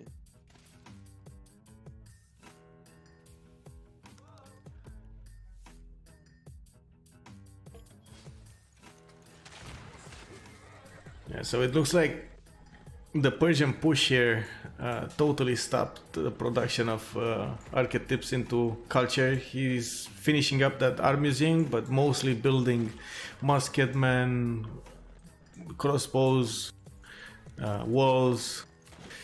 Oof, that's gonna be a pain. But still no CC from them. Middle just gone over 200 science. He's on 219 science right now with that Mali. He does have okay, never mind. He's gonna CC soon enough. Do you see what's coming from Rage? Yeah. Battleship fleets with cuirassiers. I was incorrect about turn 79, but okay, we're one turn over, but probably it's gonna be what, 89 or 85 actually. Yeah. When those battleships hit the shores of Niani, I'm pretty sure even middle student will see. Oh, oops! I did it again. I'm a bit I mean, surprised. he has X-bows to defend battleships, because that's how it works, right? Yeah, I'm a bit. That's exactly what I wanted to say. I'm a bit surprised he went for expos instead of going for like catapults, pre-builds for bombards and artilleries. But I guess he went industrialization, and he's not on the lower three. And he's making advanced flight against battleships. What is he thinking? I guess he doesn't know battleships are coming. Yeah, he doesn't know, and I guess he's just hoping. But he must see Rage's 1,000 military strength, right? They're hoping there's no land connected. Wow. Look at that, even the privateer can take hits from those crossbows and kill them. Wow.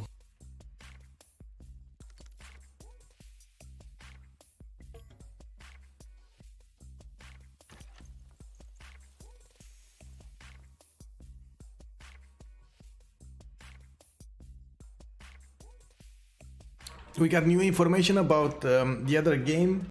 Mythrock is saying that Red shut his stream off, but they were ahead 4-3, 4 against 3.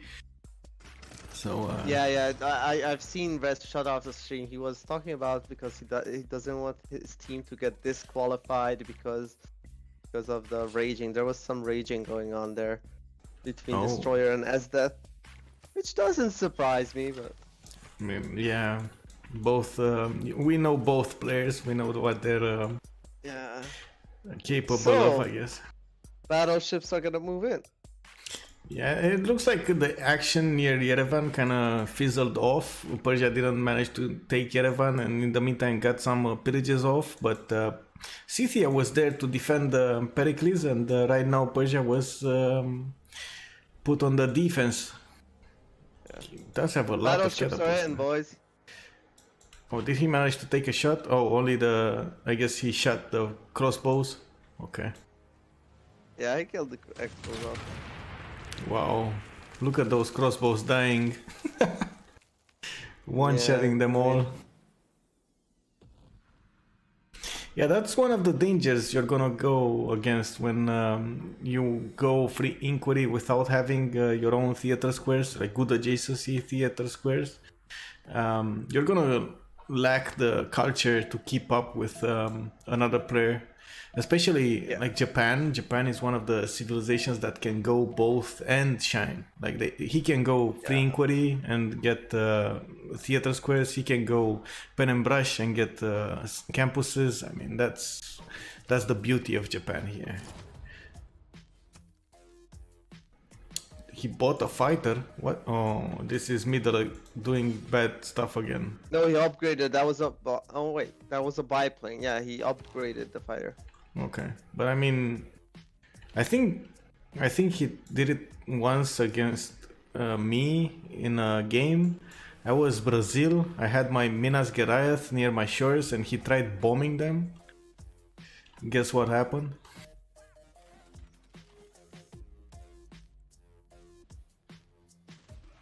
Basically, he lost his bombers attacking into my Minas Gerais.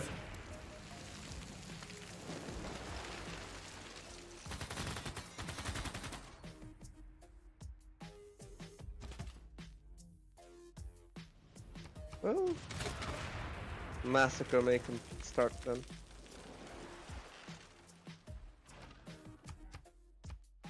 Yeah, it looks like this is a dead Mali here, but I'm curious to see if he manages to defend. I don't want to put my hopes I up. mean, only but 2 cities, right? Because the other he can't get across.